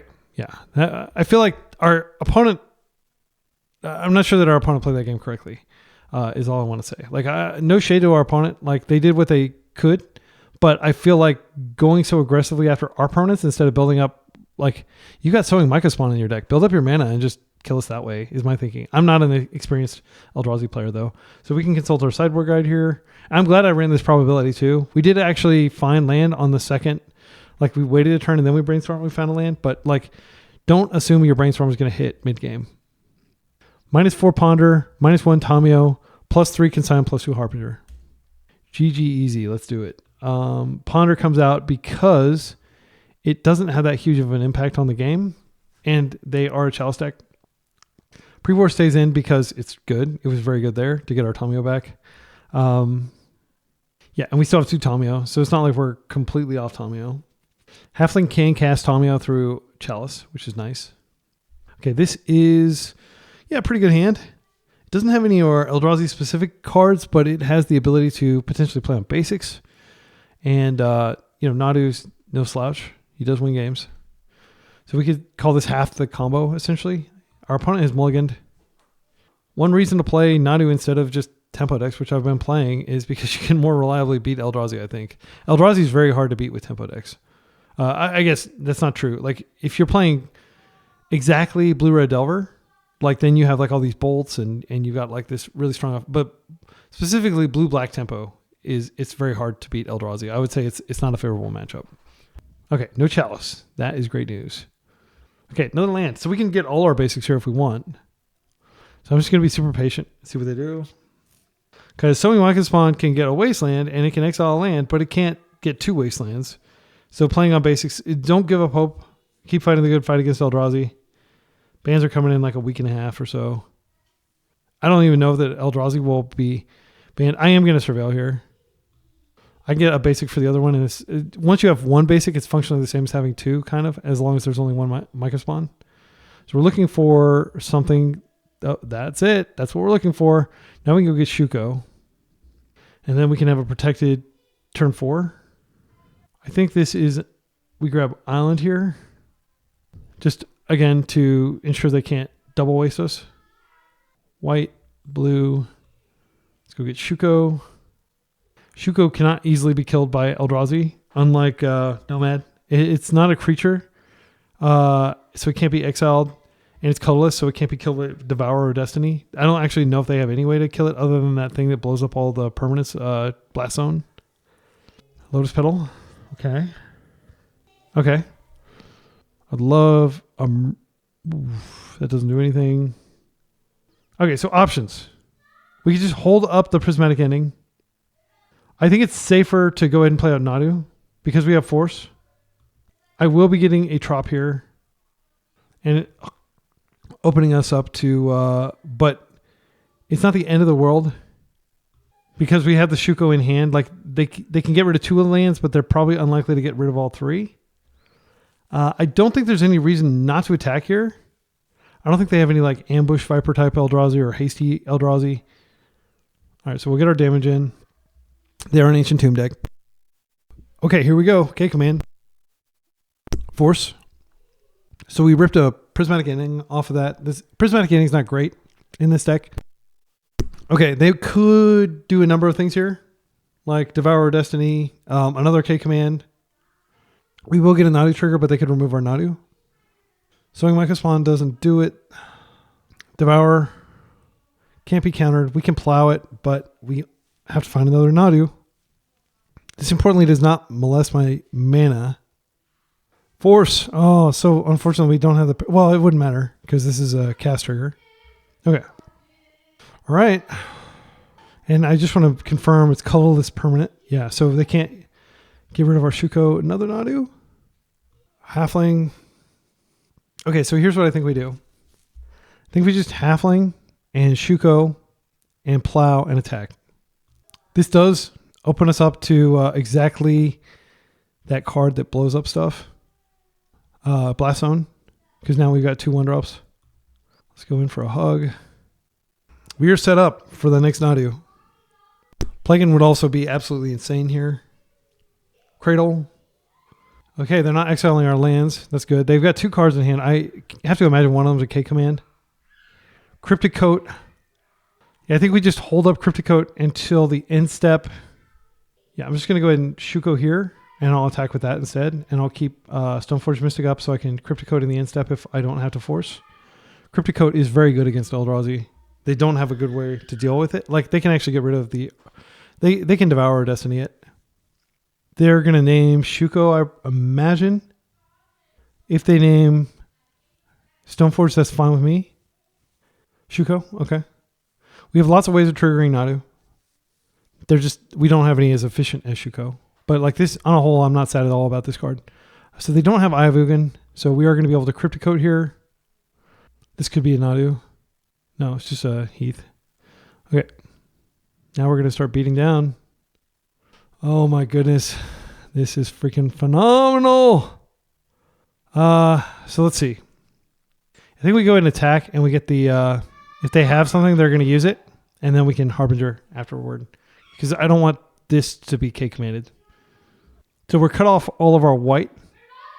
But we've got a lot of material on the table, including this that can't be blocked. Okay, here's the K command. That would be the only thing they would be casting here. So if they have K command, then playing out Harbinger forces them to use it. I'm trying to think. They might have Dismember. Might be what they were casting. I'm going to go for it. And if they kill this, it's not that big a deal. It does unlock a lot of my cards. It's not that big a deal if they kill this. They have 1 card in hand. They could do a huge K command, kill it, and also stack their deck. Yeah, that's what they're going to do. Yeah, and I mean, I could have just held Force and forced this. Maybe this was a mistake to play it out. Oh, wait, they're doing that with that on the stack. Interesting. Try X, create a bunch of... Okay, so they're going to create a bunch of mana, but they are going to lose... Well, it's not that big of a deal because they've got a giant... So what they can do is they can go find another K command probably to create more of these. They're going to get a card off of this. But we have like very lethal pressure... Not in the next turn, but over the next few turns. Okay, they bottom 5. Okay, that's great for us. That is phenomenal for us. That means that like They didn't find an answer 5 times. So they can still use the spawns and like Thanaseer, that's fine. Our hand doesn't matter. Again, Cryptic Coat is the big card that we care about. We can actually pay mana to move Shuko over and equip the cloak. All right. We'll see what we draw. I mean, yeah, I think it actually does make sense to just move the Shuko over. Yeah, let's do it. No, wait, never mind. You can't use it at all. Okay, so what I'll do... Oh, no, I don't have the ability to instant speed put it back in. So I'll attack, and then I'll bounce it, and then I'll replay it. Okay, so let's bounce. Oh, yeah, we can do this. And now we'll just replay. And we are digging deeper into our deck for Nadu as well. Can sign on was the card. Yeah, okay. They don't have good attacks. I mean, they can attack. I'm trying to think of what they could draw that would really be devastating. Fleshbreaker is not that big of a deal because they're dead pretty quickly here. Oh, that is a mistake. I don't care about that, and now I'm going to be able to attack like all out. They're going to lose their spawns. I'll just take it. Okay, so let's do some math here. Let's see what I draw first. Pre-war. Oh, okay. Actually, I can attack with everything, and then if they kill, I can just pre-war the Harbinger back into play. Yeah, I'm going to do that. I'm going to swing everything. Not going to give them more opportunities to draw good cards. So I think they probably do block Harbinger here to try to get unlocked. Interesting. Okay, so they're going to 1. Okay, so now we just... Oh, we can't replay it. Yeah, that was a little bit of a punt. Like I wanted to get the extra damage. I think we're fine. We can probably just kill them next turn. They have access to 1 colorless mana. All right, 2-0ing against Eldrazi feels amazing. I am very happy with this deck.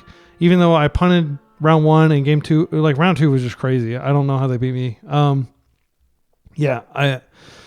But like these other 2 matches have felt pretty good. Even against like the dedicated Bant control. And it was still kind of creaturey. It was Beanstalk control. We didn't see like Planeswalkers or anything. I think Planeswalkers are just not that great right now. Aside from Tamio, of course.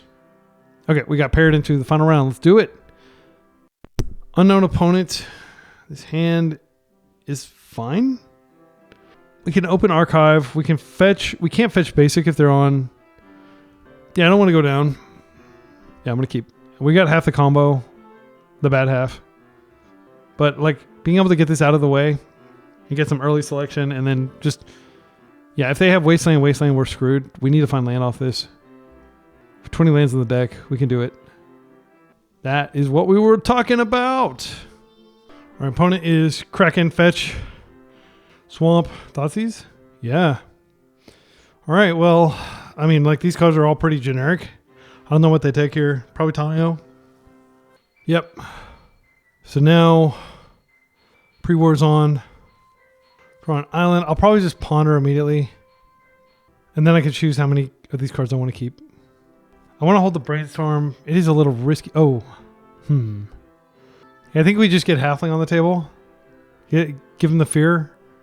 I mean, they could be on a combo deck, but... I mean, Ponder's really good too. So I'm not going to give them any Days Equity here. I'll just play out the land and pass. Because I want those other cards. So now we have Brainstorm if they cast Bowmasters proactively, which I doubt they'll do. Okay, they do have Bowmaster mana up. So we're going to draw the Ponder. I think this is a good window to just go get a Savannah. And then play this out. And I can just hold these cantrips. All right. And if they want to get the Bowmaster cooking at the end of the step, I can just Brainstorm then. Okay, they didn't use it. I mean, again, they could be on like Ad Nauseam Tendrils or something like that. Or Doomsday is another deck they could be playing. Tamio is fine. I can end that. Unfortunately, they're not flipping. So they're on like some, maybe Esper control. They could be on just straight blue-black tempo like what I've been playing. I am not going to move. Gosh. Options. We ponder. They Bowmaster. We lose our Delighted Halfling. That would suck. We could then Prismatic End the Ponder. Or Prismatic End the Bowmaster. We just plow. They have Brainstorm. And then at least we can Brainstorm in peace. Yeah, I think I'll go for this. I think there's a decent chance that I'll find another one. I just want them, if they're going to respond, I want them to respond now so I can at least use my cantrips. Okay, what do they pitch? Force pitch force. Okay, interesting. Oh, I think we go ahead and play a Shuko and swing in and maybe they get scared. I don't know. Actually, I don't want to attack in and get it Bowmastered up. Yeah, if they have Bowmaster, they got me, but I'll brainstorm in the end step. Okay. Yeah, the threat of Bowmaster is so substantial that you just have to be patient. Okay, they're going to get a clue here. They could flip her. They flip her, we can slowly chip away at her. We can't outrace her. They're playing extremely patiently, whatever they're doing over there. Force is a good rip. Now I will force a Bowmaster. I'm going to go ahead and ponder first. So I'll force pitch ponder if they Bowmaster. Here, they're extremely patient Bowmaster. So we force this. Then we can brainstorm if it fails. And Spell Pierce won't do it. Can you imagine if they had a second Bowmasters? How sick that would be if I brainstorm and then... Okay, white mana. Cracking the clue. That's okay. They have the force back. Oh, thank goodness. It's so scary. You have to play around it. All right. So we have the win. Let's just do it. We can even get a land off the top here. Yeah, this feels great. And our opponent scoops. Opponent does not scoop. Maybe they have Snuff Out. Okay, that's the land we knew about. The other card. What was the other card? I'm so bad at this. There was another card. I don't think we won it. I'm going to go ahead and fetch. We get a Tundra. It's the most flexible land in our deck. We'll go ahead and do this again. Another Brainstorm. Do this. Yield. Pre-war formal wear. We could brainstorm and get more land. Let's brainstorm. All right, this is great. So we get another land and we can have plow up, or we can just plow this. Yeah, I think that's what we want to do. They may have, what do we put? So okay, I'm going to put both lands back and then I'll just use this trigger to get the land. Now I'm just going to go get another Tundra and we're going to go ahead and plow here. And if they have days, that sucks, but like I don't want to give them anything, really. Let's just get them to Hellbent. Okay, there's the days. That's okay. Yeah, and with this, we had to pass. We only got like 4 cards out of it, but they've got land, 2 unknowns. They could have like a Fatal Push and the ability to turn it on. There's a Wasteland, so that does turn on. But I mean, I have pre-war, so I can pre-war it back if they kill it. Unless they have a Plow. Plow would be better than Push. Thoughtseize is fine. It's going to take pre-war. Maybe they're just Thoughtseizing for information. I mean, they haven't given up yet. Pre-war is definitely what you take here. Because it guaranteed gets back a Tamio. Which, Shuko can target. And if they have a Bowmasters, they can Bowmaster me. They can't even attack him with their Tamio. So I'm feeling pretty good here. Okay. I'm going to start by going ahead and doing it. I don't think it's correct to not just do it immediately. Okay, in the scoop. Too much value. I just want to see the meeting where they approved Nadu as a Magic card. What on earth were they thinking? But my understanding is it was supposed to be some other card. They like had all the art and stuff, and it was just like not very powerful. They're like, let's make it more powerful. What's the worst can happen? You can only do it 2 times each turn. If they made it once each turn, it would still probably be playable. Yeah, but 2, I mean, it's just they knew they were making it too powerful when they put that restriction. So I think we're already pre-boarded for this matchup. Let's do it. This is like what we hope to face. It's just fair blue decks. I actually beat in person. I beat a Maverick deck, which is not something I'm used to doing with my blue decks. Because, as I always say on the channel, non-blue decks that are fair almost always beat fair blue decks. But it turns out having just a little bit of unfairness in your deck goes a long way. This is a great hand because we can play on basics. They are a Wasteland deck. We can Karakas to get rid of their turn 1 Tamio. and that will annoy the heck out of them, and they'll probably waste our Karakas, which is fine. But we're kind of undoing them being on the play. If we can Karakas their Tamio. Ponder. I think we just go ahead and do the turn 1 Delighted Halfling. If it dazes them, it's a tempo gain. Got nothing else going on. Stoneforge. Now I definitely want to play this turn 1, so I have extra mana. Big question is, do we want to get a basic force, which is the worst land in the deck? But I think we probably do. I'm just gonna get it. I would love to just assemble the trifecta of basics. This is fine. Undercity. So they wanted to make sure that the prismatic ending resolved before they figured out what they wanted to do next. So they could very much have a daze here. I think I respect it. I don't have a lot else going on. Oh, Tamio. Well, let's go get an island and let's Tamio here and let's just force them to keep removing stuff.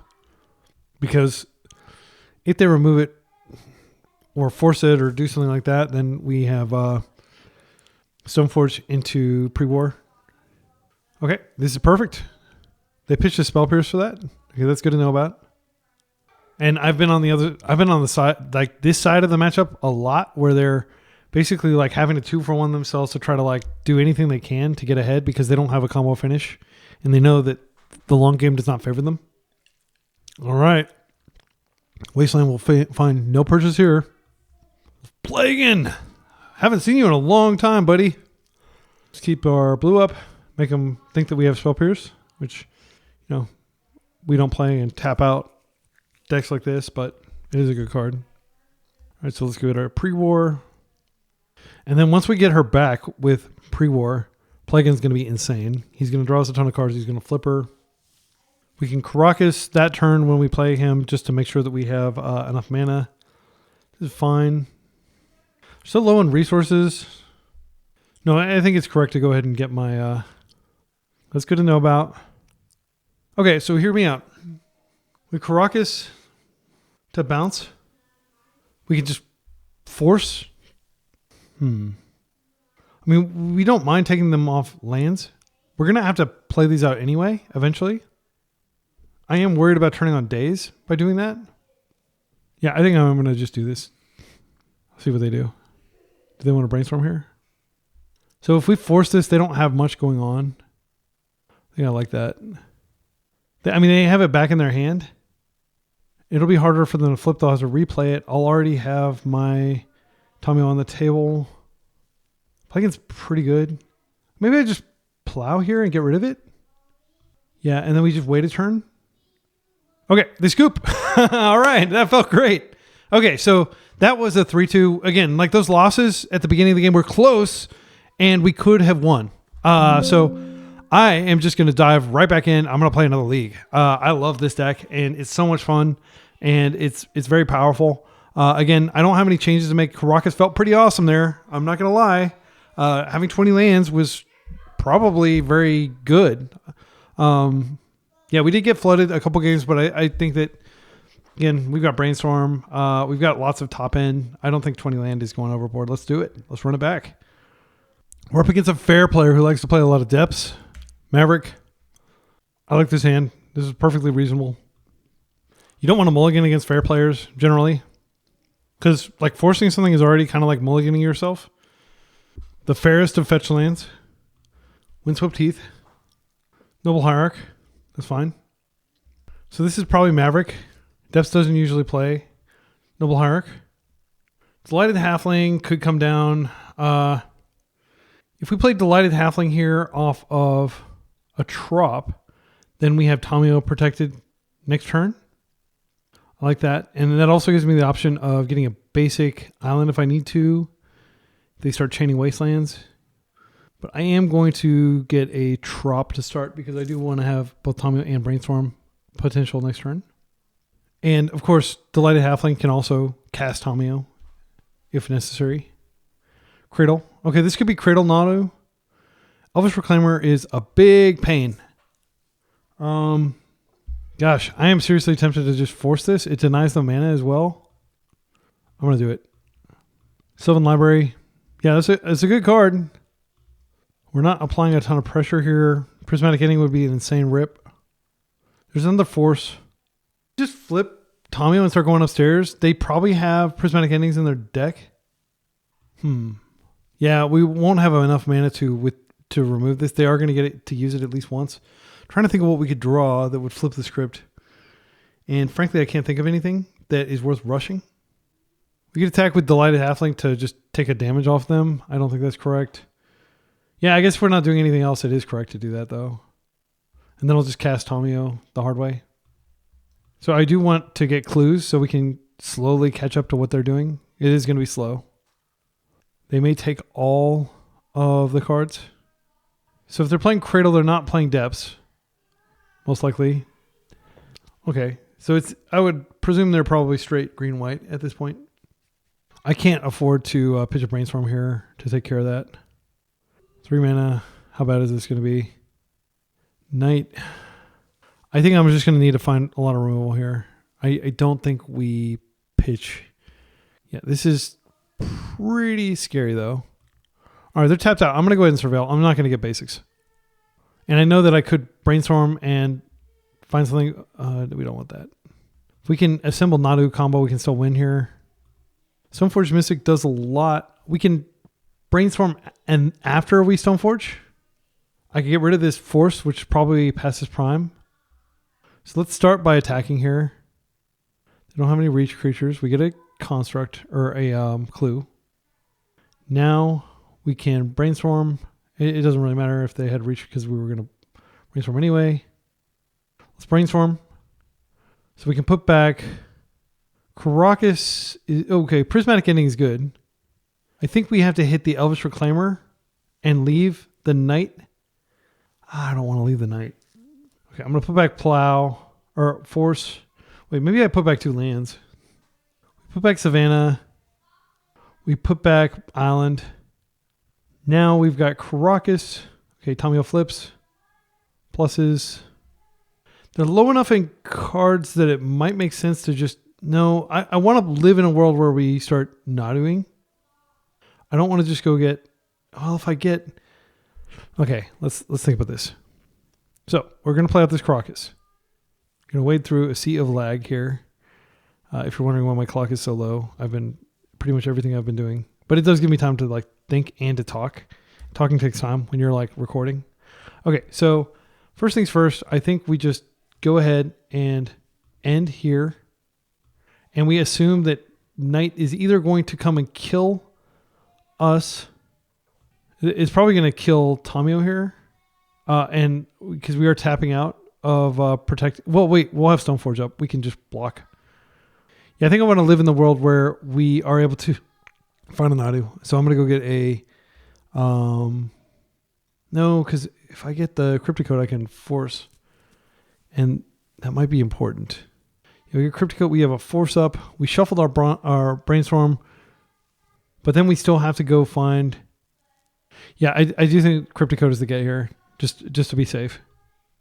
And now they'll have to forgo using...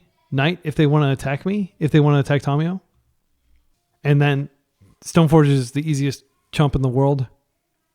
They could try to assemble the combo, the Depths combo. I presume it's in their deck.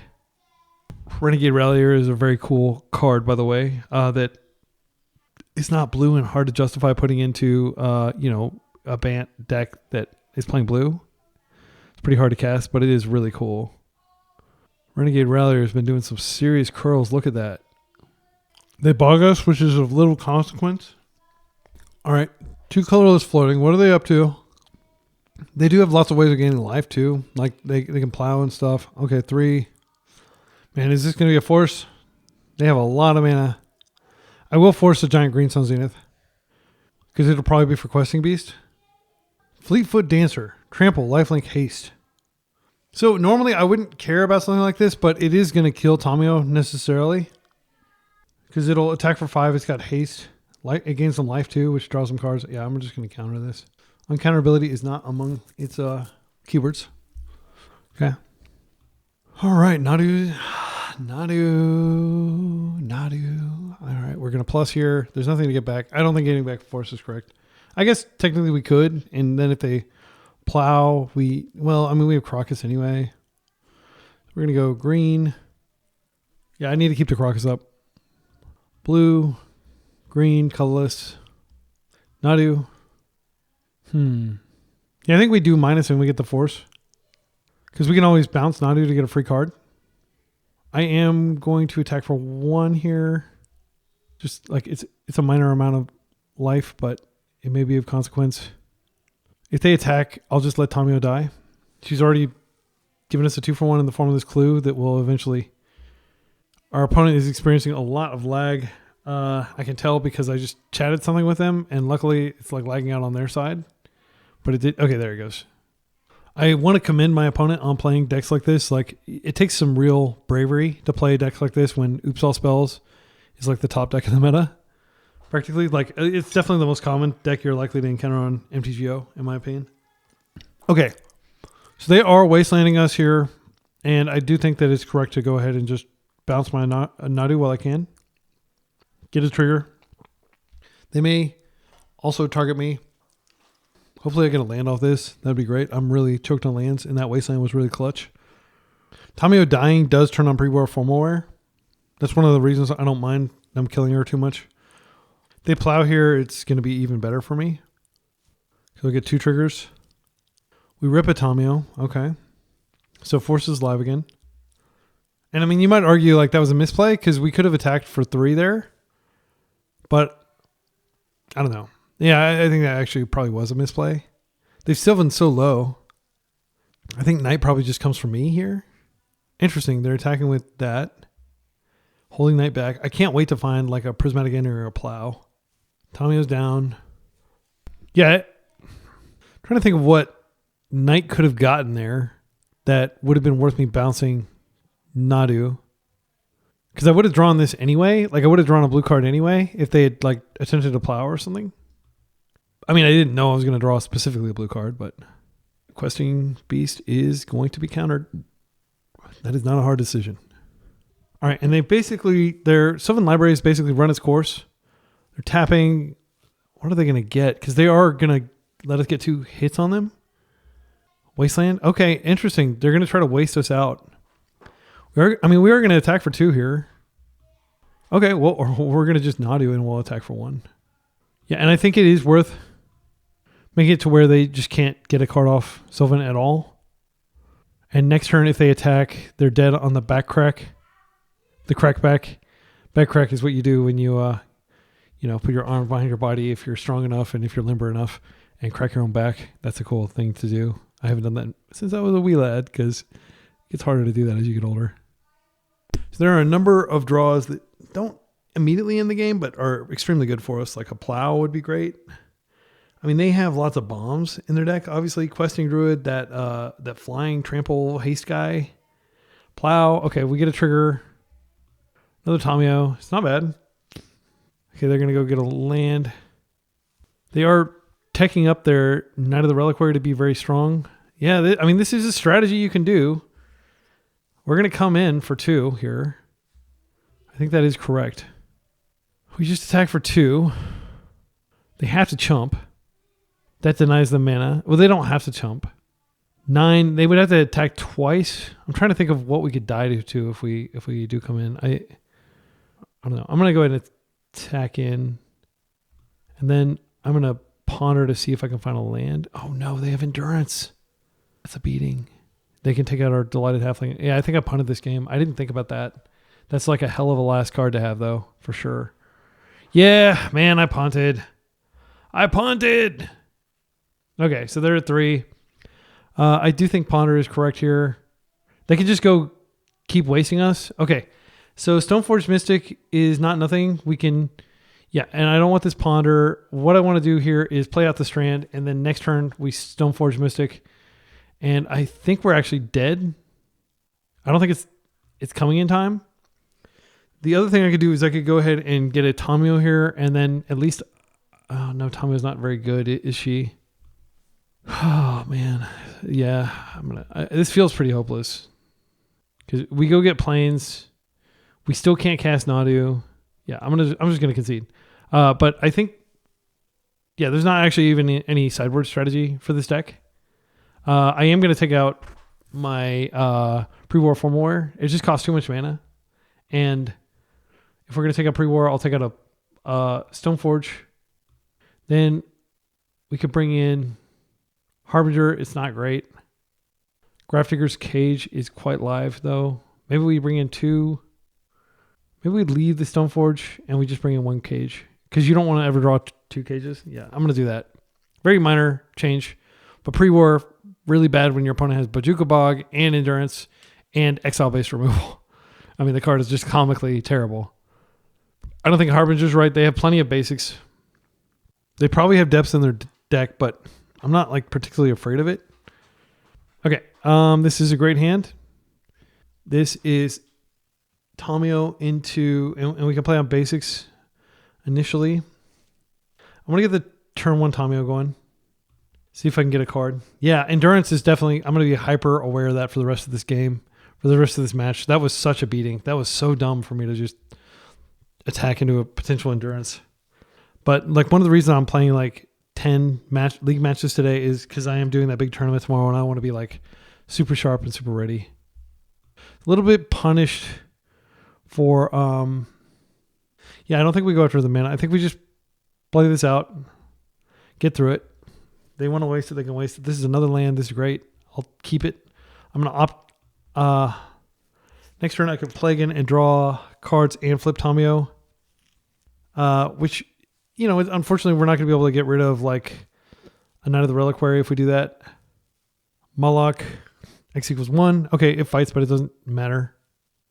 Wait. Oh, it does matter. It does matter. It's a 3. Ah, that sucks. Okay. Now, I do think it's correct to just go ahead and jam Nadu because it like contests what's on the board. I don't think Plagan is great here, and it doesn't make sense to play on non-basics anymore. I'm just going to go ahead and Nadu. No, wait. Yeah, I'm going to go ahead and Nadu because I want to get the value, and this might be me like just not understanding how you're supposed to play the deck, but Plagan does almost nothing. If Nadu stays out for even 1 turn cycle, it makes Plagan way better. And neither of these are a plowable target, in my humble opinion. You want to plow like the Knight of the Reliquaries and the Questing Beasts and stuff like that. You don't want to plow Moloch after it's already done a bunch of damage. It doesn't have any other abilities. Moloch's a good card, though. Probably it costs a fortune on MTGO. I am tempted to just go ahead and grab Savannah here. Just make sure we have access to white. We've got a lot of white in our hand. They could have Hydroblast for this, but again, anything they use to remove it is a 2-for-1 for us. And could potentially result in us drawing a force. Best case scenario, they just don't bother with Nadu. Maybe this holds them back. No, they can attack for 4. So we'll definitely be taking 4 here, regardless of whether we remove Nadu. If they had a second Moloch, that would be really scary. Okay, they're attacking for 5. Yeah, we're just going to take it. Yeah, it's so sad that my Tamio died. Like, she would be flipping and doing tons of stuff this turn. We may need to plow a Moloch. What is this? Green Sun for 2. I mean, this could be freaking... It's probably Collector Roof. Because they don't want me to start spamming activations. Yeah, Collector Roof doesn't really matter that right now. It does shut off our clue. Okay, so I think we Plagan into Plow on Oof. Actually, maybe we just Plagan and we don't do anything. Green, white, Plagan. We get 2 cards. So we can target Nadu with Plagan now. There is Shuko. So we do want to clear that Collector Roof, but we could wait a turn cycle. My opponent said that's spicy. Opponent, we appreciate your kind words here. Okay, so there is an observation that they could have that card, Legolas Quick Reflexes, so it may be merited to just go ahead and hit this Oof now. I'm going to risk it.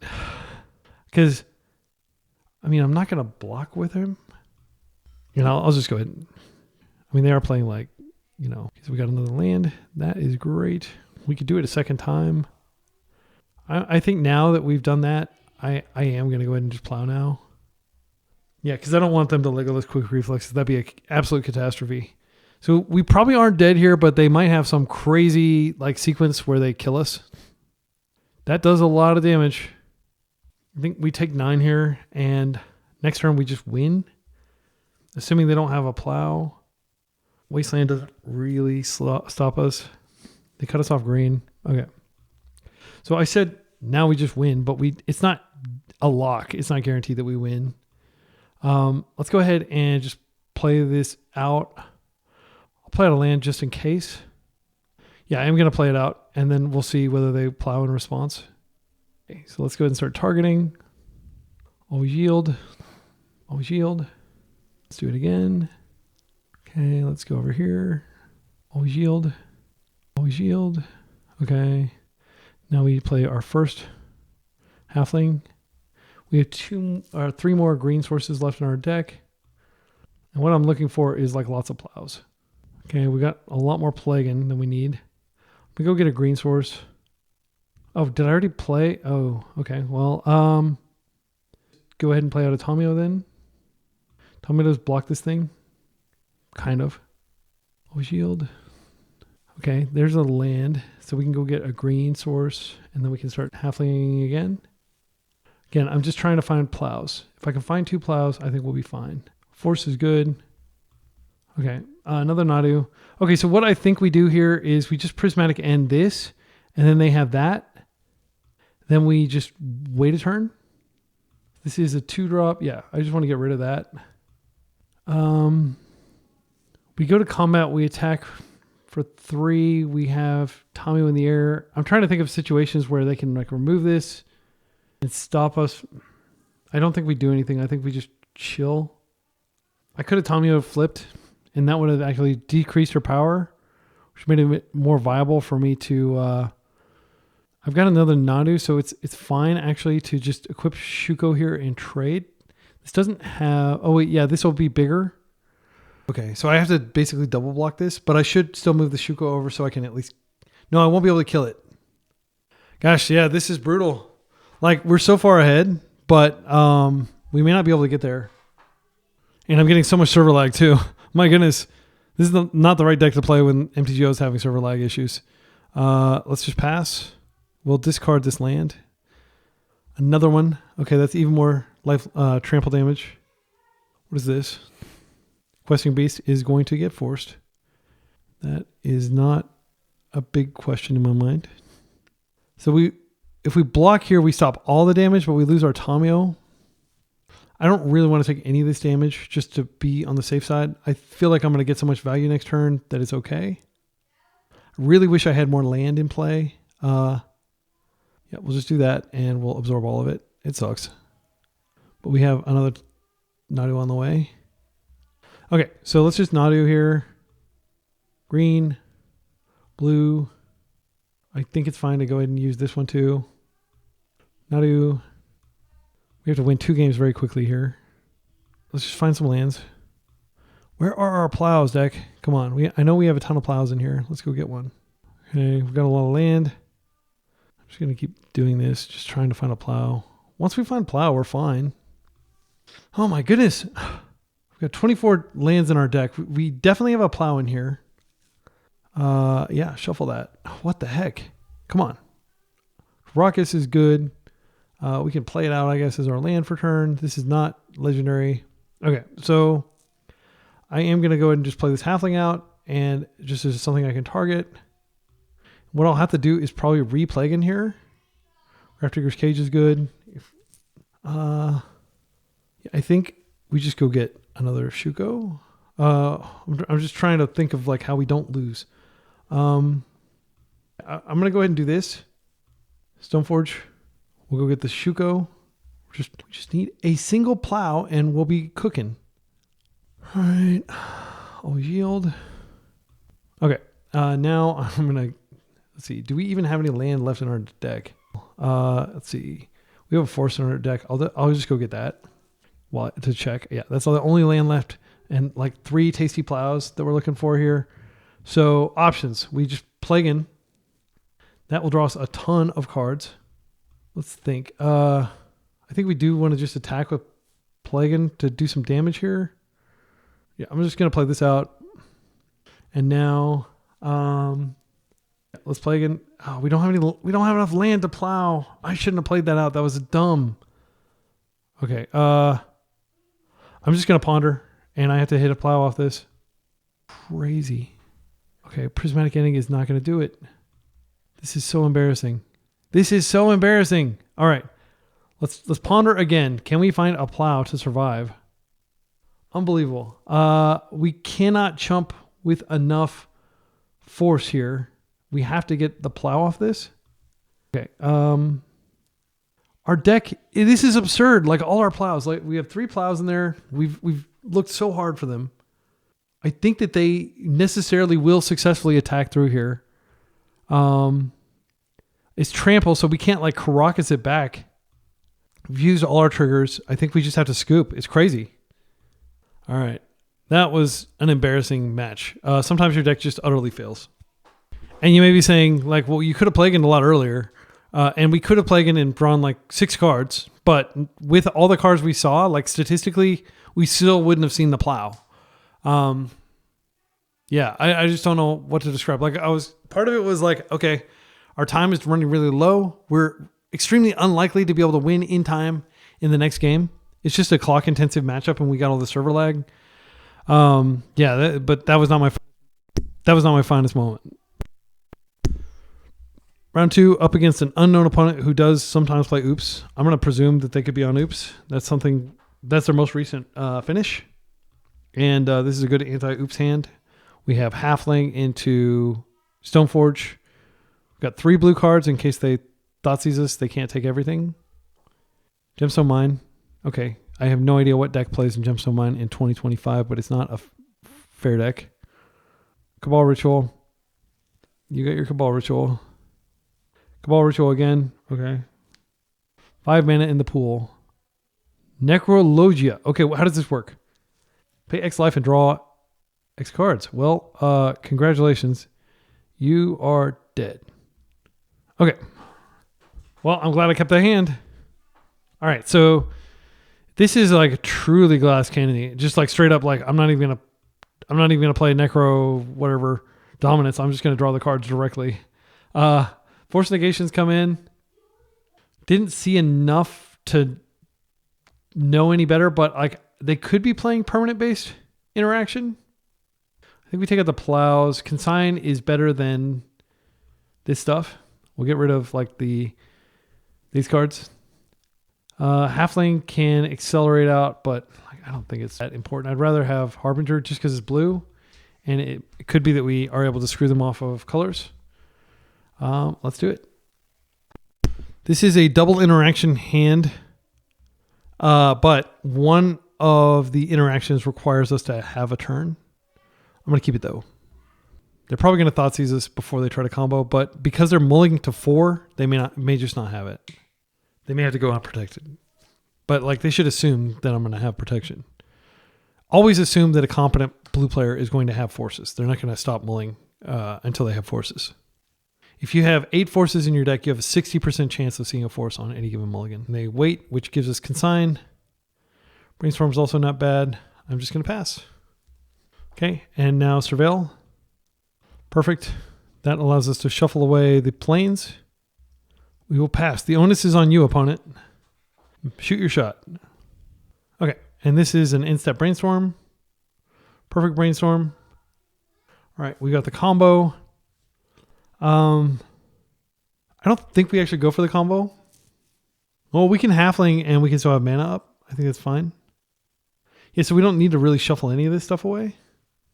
Yeah, I'll just redraw it. Shuko will be on top.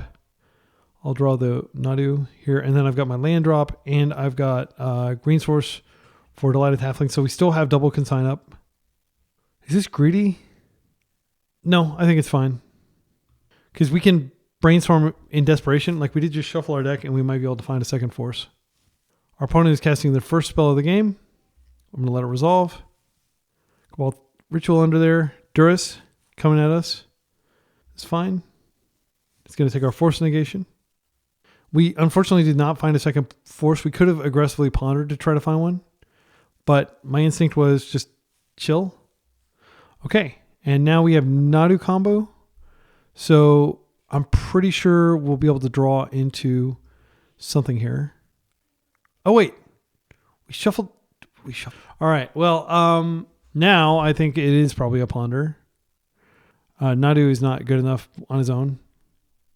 Okay, well, there's a Shuko, but it's too much mana. So here's what I think we do. No, I really do need to find a force. I'm very naked right now. Cryptic Coat. So now there's no benefit to us digging deeper. We have Consign, if that's relevant. We have Brainstorm into a potential force, if that's relevant. I could still lose this very much. I could still lose this. It's crazy to lose this game, but like variance has not been kind in terms of us drawing forces. If they Thoughtseize us again, I'll just let it happen. And then I can Brainstorm and hope that the top 3 cards in my deck contain a force. 7 and 45. That is a 40% chance that a Brainstorm gets a force. I do think at this point we do the mana efficient thing and Brainstorm instep. My reasoning is we just want to be mana efficient. If we can get Nadu combo going, that's great. Okay, there's a force. That's a huge relief. All right, so we'll just redraw these lands, I guess. And then we can go ahead and put Nadu out and just start beating. And we're still holding up plenty of mana to Consign and or Brainstorm. But at least we'll have a clock on the table. All right. And now any Stoneforge Mystic or anything probably functionally ends the game. Okay. So I'll draw the card and then I will Brainstorm to try to find the win con because I already knew that was there and I want to get deeper. Okay. Yeah, we can shuffle away these 2 cards. We have to play out a fetch to shuffle. I'll just go in with both. They are on a 5-turn clock. And we are still vulnerable. Lotus Petal. I will counter LED with a Consign, I think. But I don't want to counter like Lotus Petals and Chrome Moxes and stuff. This is fine. So I think they're just on a straight Necrodominance deck that just happens to also play that other card as like an additional way to win instead of Beseech, which I think Beseech would probably be better. But okay, they just concede. That felt boring. All right, let's go to the next one. Round 3, we're up against a fair gamer who's mulled to 6, but they always play decks like Maverick and Death and Taxes. So I don't really want to go low. I think Nadu's going to be really good here. We have the Tamiyo plus Tamiyo flip. They do have... Yeah, I'm going to keep this. This is fine. I am worried about our mana. I'm worried that they start wasting us. So what I'm going to be doing is probably Meticulous Archive into trying to find land. Double Nadu again, like if they have Karakas, it's an absolute beating. Karakas is our absolute nightmare card because it slows... Oh, gosh. On this deck. Okay, I'm going to presume that they are on the freaking Oops All Spells. That would explain why they mulled. Because you don't generally need a mull Maverick because it's got like 20 plus lands in it and everything. Oh my goodness. Well, I'm just going to chill with this land out and we can Brainstorm into a potential force. And then like assuming that maybe this is just like them not playing Maverick, but they play this land. This is the best multi-face land ever printed probably in my opinion because it can wipe a graveyard and it is like a decent creature, a 3/1. Oh no, they're definitely on Oopsel Spells. Oh, another one bites the dust. Another fair gamer turns to the dark side. All right, I say as I'm playing Nadu. Undercity Informer. Well, you do not have mana floating. I am going to attempt to plow that and hope that you do not. I mean, they have priority. If they have the thing, I think it's better to potentially plow it than it is to Brainstorm. Well, let's think of it this way. I think we do Brainstorm because if they... Yeah, I'm going to Brainstorm. Now they're going to learn a little bit more about my deck. I will get Tundra. I'm going to Brainstorm and hopefully hit one of my 4 forces. Not likely. Not likely at all. Okay, so this goes back. We'll redraw this. And if they have the mana to activate it immediately, we're dead. So plowing would not have done a damn thing there. You can't like respond to Simian Spirit Guide. It's a mana ability. So let's take a look at their graveyard and then let's go to Postboard. And this is 2 Glass Cannon decks in a row. You don't love to see it. Okay, so they're playing 3 Narcomoeba, which is maybe the old tech. Like I haven't seen 3 Narcomoeba out there in a while. I'm just going to pop this out here.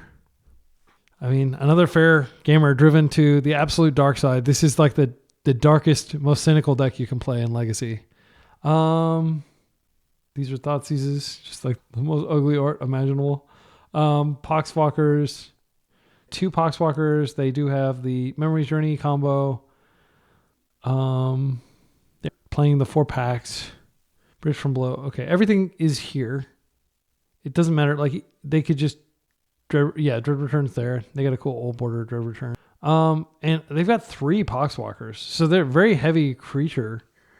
I don't know what they give up to achieve that. Like, I'm not sure what the flex slots in the deck are, but 2 Cabal Therapy. I guess my friend Dayton, whose name will live in infamy since he turned to the dark side as well, he plays for Unmask, which they're not playing. So they're only playing 6. Let's see, 1, 2. They're only playing 6 hand disruption cards. I can concede. And like, if I cared about clock, I could pass it to them and let them do stuff and just F6. But like, I don't want them to see my hand anyway. It's not a big deal. Okay, so cages come in. Consigns come in. I've got this in the strategy guide. This is actually the top thing in the strategy guide. Like if you look at the sideboard guide, and then 4 of these. Let's just take a look. Double check what we take out here. So, oops. -4 Halfling, -4 SCP, -2 SCFM, -1 Pre-War, -1 Crocus. Pretty big. Oh yeah, and we bring in the Harbingers too, just to have more blue cards. I don't expect to have to actually play the game. But if I do, Nadu can potentially take over. Okay, so 1 card comes back in. What did I take out that I didn't need? I don't need to take out Prismatic Ending. Actually, yeah, Prismatic Ending can hit certain stuff. So I think it's worth keeping in. And then we take out Crocus, our 20th land. Yeah, we definitely don't need that. I mean, probably better to take it. Well, if we try to go the Harbinger route, we'll be sad that we don't have our basics. Yep. They don't have any legendary cards in their deck. They're not going to interact with any of our creatures once they're on the table. The best case scenario for Crocus is giving us something to do with a Nadu if we don't have anything else going on. So Force Hand. So this only has 1 form of interaction. This is risky. I'm going to mulligan because I'm on the play. And I'd like to find this has 2 forms. I'm going to keep this. This goes back. And we're just going to chill with an island in play and double consign, double force. So unfortunately, consign doesn't do much at all, but it can stop like the trigger of that one guy that comes in play. And our opponent, of course, kept 7. Sometimes lucky oops players, sometimes oops players that think like, oh, I can take it slower. So there's an argument for just forcing this rather than forcing the creature because the creature can't be forced. And I think it is a correct argument. I'm just going to force this. Okay, we stopped it. That was a high price. We are not going to brainstorm until we get a little more information. We're just going to chill for a turn. We're going to hope that slowed them down enough because the creatures can't be hit by Force of Negation. Force of Negation is so much worse than Force of Will. It's not even funny. We could have potentially brainstormed into... what's it called? But we would have come off of Consign to do that. They're probably going to name Force of Will here. If they name Consign, that is incredibly sad. Force, okay. Now they know what they're up against. Wow, they're still going for it? What the hell kind of hand did they have? Oh my goodness. Therapy, yeah. Okay, so this is the 3-mana one. This is a 4-mana one. So I'm just going to consign the trigger. And they've got a big creature that they spent a whole lot of mana on. Do they have a Pact? Pact would be the only explanation. Okay. You've got a 2/3. Congratulations. I don't think that's going to get you there. I'm going to brainstorm now because I'm not like they're kind of shields down. Okay, that's great. This is phenomenal. Cards that go back. I think this goes back. We're just going to go Stoneforge and we're going to get a Cryptic Coat and beat them with that. And they can't do anything about it, and we'll just chill. We have to do that next turn. I'll put Stoneforge on top because I'm not going to use it this turn. Then I'll play this out, and we'll pass. They can Flashback Therapy now, but that doesn't get them where they need to go. They can flash it back and name Consign, and then they could reanimate it. That would be very scary. They may try to just go combat damage, which is a fool's errand. Jack-o'-lantern. They can draw a card off this. Just going to swing for 2. So we got lucky and we got the one that can be consigned. The other one can't. Therapy. Okay. They're going to take our other consign. They're going to see the force. They named Stoneforge Mystic. Okay. Very lucky for us. They're hitting our force negation to draw a card. That's fine. All right, folks. The game is not over by any means, but we are going to get True Name Nemesis and we're going to be beating them for 4 each turn and they're already at 14. Let's go ahead and grab Savannah so we have all our colors. White, blue, and it's gonna take a long time to kill them. Oh, I took it out. Okay, never mind. I'll just get a Shuko. Yeah. How did I take that out? I shouldn't have taken that out. Oh, I pitched it. I pitched it early on. That's why. Okay. Let's see. He's gonna take our force. Ah, it took our ponder. Okay. Not scared of Shuko, are you? All right. So Shuko is gonna come in. We'll start hitting for 2. Oh, Nadu. That's good. We'll just keep up consign here. I mean, it's 6 turns. It's going to take a while, but... And then if we get another mana, we can just nod it off into the sunset. Narcomoeba is fine. I don't care. I'm just going to attack through it. I need to hold up consign. I will go off of consign if and when I find a land. Maybe this turn is okay to do it. I'm stunned that they're attacking us for damage. Like, what in the world is going to... Okay, Grafdigger's Cage stops their deck mostly... Trying to think if there's any yeah, I think I just play Cage now and then attack, and we still have consign up and force. We'll just chill for 3 more turns. I'm not even gonna bother playing out the Nadu. Eventually they will block, so technically they have 4 turns, but they have to answer a lot of stuff here. Okay, they concede. Okay, so they saw a lot of their deck, which is to our detriment. But yeah, I mean, like, we won on the play, now we have to win on the draw. This is the hard part. I don't make any substitutions. You can bring in Hydroblast to further boost your blue count, but I just don't think it's worth it.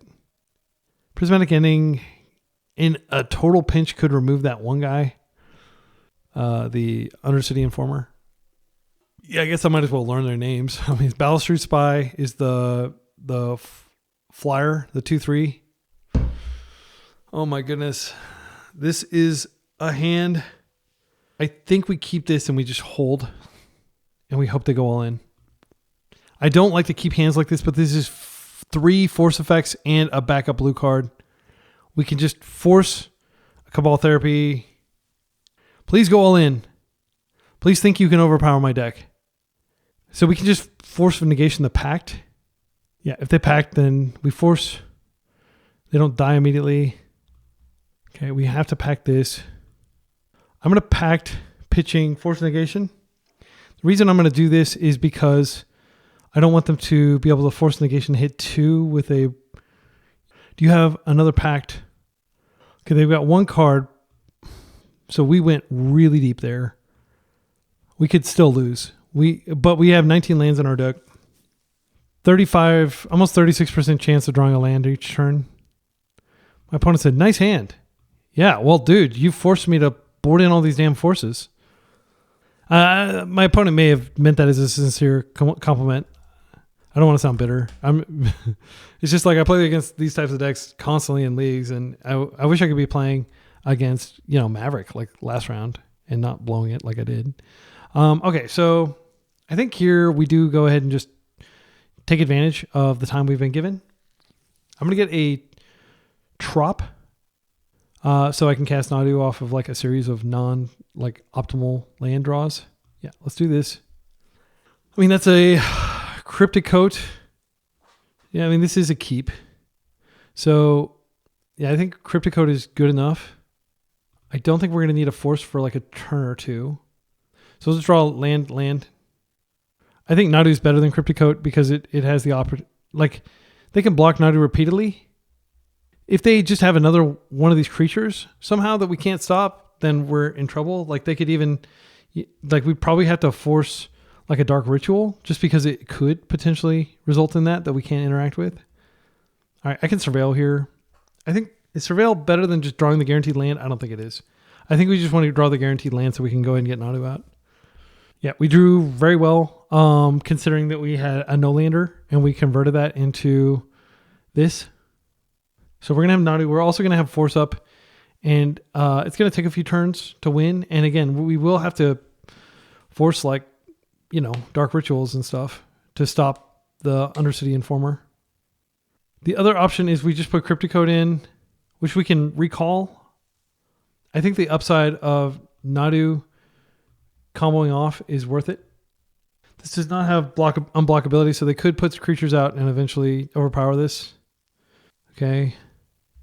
We have Hardcast, Force Negation. We could also just commit Cryptic Code to the fray. I don't think that's correct, but I do want to Surveil here.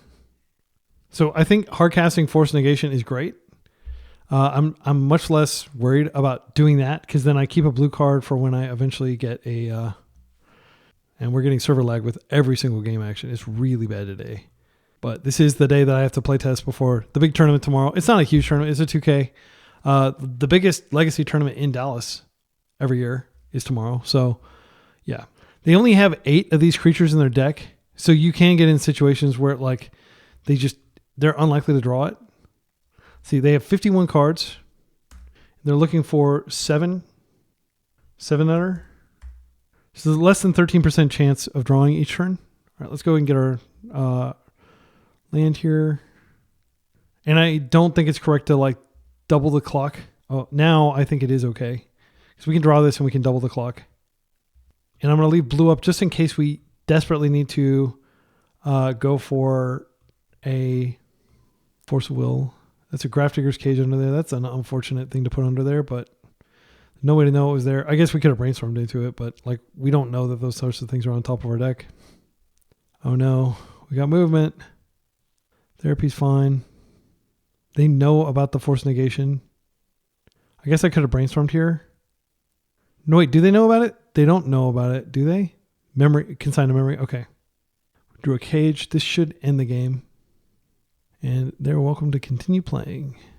Yeah, they could have a juke but it's not going to be a juke that gets through Force Negation. Okay, and that, if the game wasn't over, it's over now. I guess I could have technically recalled. No, it wouldn't have ended the game any faster, recalling Cryptic Code. But I've got double blue card now. Force of Vigor. I mean, I think we just let this happen. I'm trying to think of a situation in which they can still win. I don't know that they would do this. I think it is worth forcing this. Okay, here they're going for it. I don't know that they can win. Okay, they just concede. Yeah, I guess they wanted to show me they had that.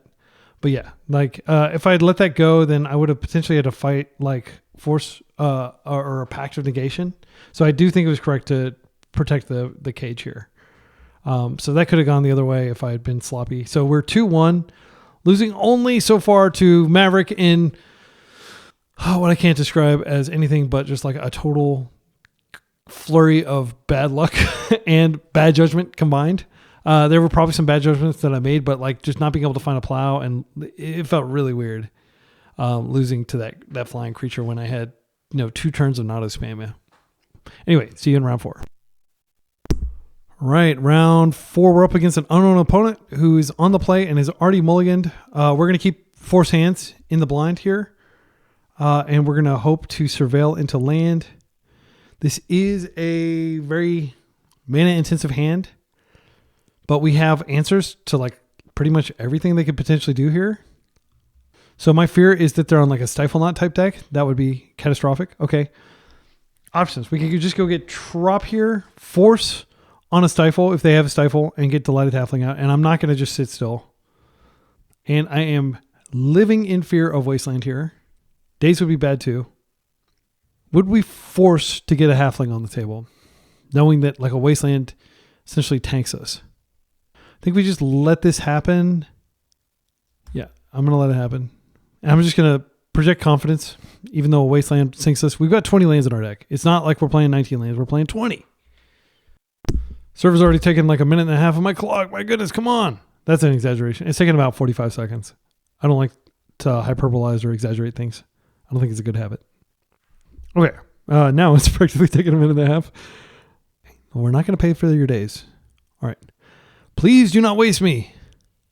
Okay, they're doing an imperfect brainstorm. I never recommend those. It's tempting to use the mana for something, but just hold it. This game is going to go long. Unless you're on a combo deck, in which case, I guess that makes sense. If you're on the Epic Storm or something, but you wouldn't be playing white in your Epic Storm deck Unless you were playing Teferi, which would be really sick, actually. Oh, no! I am Cassandra, doomed to see the future. Unable to stop it. What a top deck, I guess. I mean, like, now they're going to need another... Yeah, I mean, we got lucky with that top deck. Do they have another Wasteland to punish us further? They are filling up their graveyard to really have a giant Murk here. If I had waited on the Light of the Halfling, I would have had no idea that this was coming out. Okay. So we know they have Tundra in hand. Maybe they're fearing our Wasteland. Well, you have nothing to fear. I have literally nothing going on over here other than a couple Wastelands that I'd really rather not have to fire off. Forces, rather. Okay, Staff. Okay, so now we know what they're on. This is an important card. I do think we force. Okay, yeah, it would have been a 2 for, like really a 3 for 1 if you count the body. Gosh, come on, deck. All right, well, the good news is we have another force. Bad news is they're on I would like to respond list. Yeah, well, sorry, you can't have this card that is insane. If we'd let either of these resolve, it would have been an ordeal. Okay, they're not forcing back. Yeah, they just mind twisted us, basically. All right, can we get a land, please? No, it's off color, of course. This is the price of playing basics and non-blue deck. Like, I think we have 17 blue sources in our deck. 17 initial blue sources. Okay, this is fine. We are okay. I'm not going to take a turn off to Tamiyo. I'm just going to go straight for the Stoneforge here. Because we do not know how soon we're going to draw a land. And these lands are fleeting. Like, they could get wasted at any point. All right, so I think we get the Tundra. White is the more important color. We want redundancy. They have put us in a corner where we can no longer... the good news is... Well, the bad news is they already know we're on Nadu. So we are going to go get Shuko. And we're going to just hope that Shuko and Nadu can carry the day. Their deck is very value intensive. They almost certainly have removal. Yeah, that's fine. Burn your removal on that. That means they have another one. They would not recklessly just... Okay, Felia. Yeah, we can take care of Felia. They're not showing black mana. Scariest thing you can do with Felia is Overlord. So please don't have Overlord. Okay, Felia coming in for a hug. Felia is going to get plowed, and then we're going to Tamiyo. And I am more interested in getting rid of Felia than I am in resolving a Tamiyo here. So let's go ahead and start with that. I mean, we could Prismatic End it, but there are probably other things we can Prismatic End later. Oh no, what is this? Some sort of blink effect? It's turning big enough for the two of us. Turn up to 2. Okay, so this is a Beanstalk deck. I mean, this card, there can't be a way that this is... All right, so we let them bounce this. It fizzles our plow, but we still get a Tamiyo. They had to play it out again, and it buys us time. I think the other thing is we could just not play out the Tamiyo, and we can hold a force up to ensure that Nadu... Yeah, I think that's better. I'm going to let them do that. And now I'm going to play Shuko. And don't daze me. Okay. And now, once we get the land, we're going to Nadu Town. And we'll have force protection. She's just coming right back. I don't think we force her. I think we hold. We have Prismatic Ending if we don't draw a land, and we can just hit her again. Might as well do that with my Shuko. It doesn't really matter unless they have like some containment priest for artifacts type thing. We take 2. We're at 13. So like we're not, like really high in life. Green land. All right. Okay, let's just do it. I will force if they want to intervene here. They are forcing, so they're down to 0. We are going to pitch here. I'm so glad I hung on to that Tamiyo, and now we get to Nadu spam. See how deep we can go. Always yield. Always yield. These prismatic endings are not terrible. Okay, they just concede. Wow, I only have 1 creature. I think that was totally premature. But if people are at the tournament tomorrow and they see Nadu and they're just like, and I'm like, okay, cool. I mean, like, I don't know whether what I was doing would have even like been that consequential. No changes to the deck. Let's run it. We don't know enough. Our opponent could be playing something like this tiny big enough for the 2. They've got to be on freaking Beanstalk. Why would you play that terrible card? that happens to have a mana value of 5. I mean, maybe it's not a terrible card. Maybe I'm just being, but it doesn't seem like a good card. All right, I'm going to pour my tea and then we'll get into the next game. All right, this is another one of those one-landers against the Days Wasteland deck. I don't think I'm crazy enough to keep this. I could go get Basic Island and Ponder. That doesn't always get you there, but this hand is fine. It's a great hand. And if they stop, like, they kill one of our Tamios, we can just later pre-war it. Yeah, I think this is just like a Island Ponder. Maybe it's an Island Tamio. Just to present something that is going to likely draw interaction, since we have lots of that. And then that gives us an additional look with the Ponder. I like that. It's fine. 1 for 1. I will be sad if they daze my Ponder next turn. They are playing basics too. Respect. These are some of the coolest looking basics, by the way. These, I don't know if they're like unhinged or where they're unglued. So if we force this and they force back, it's really bad. But this is like the core engine of their deck. If they daze, it's so bad. We have a redundant Nadu, but Nadu may be great here. My instinct is to stop this. I think this is the key engine in their deck. And I'll be really sad if they... Yeah, okay, thank goodness. Thank goodness. I do think that was an important force. Because remember last game, they had Storyteller into Storyteller? And how brutal that was? This should...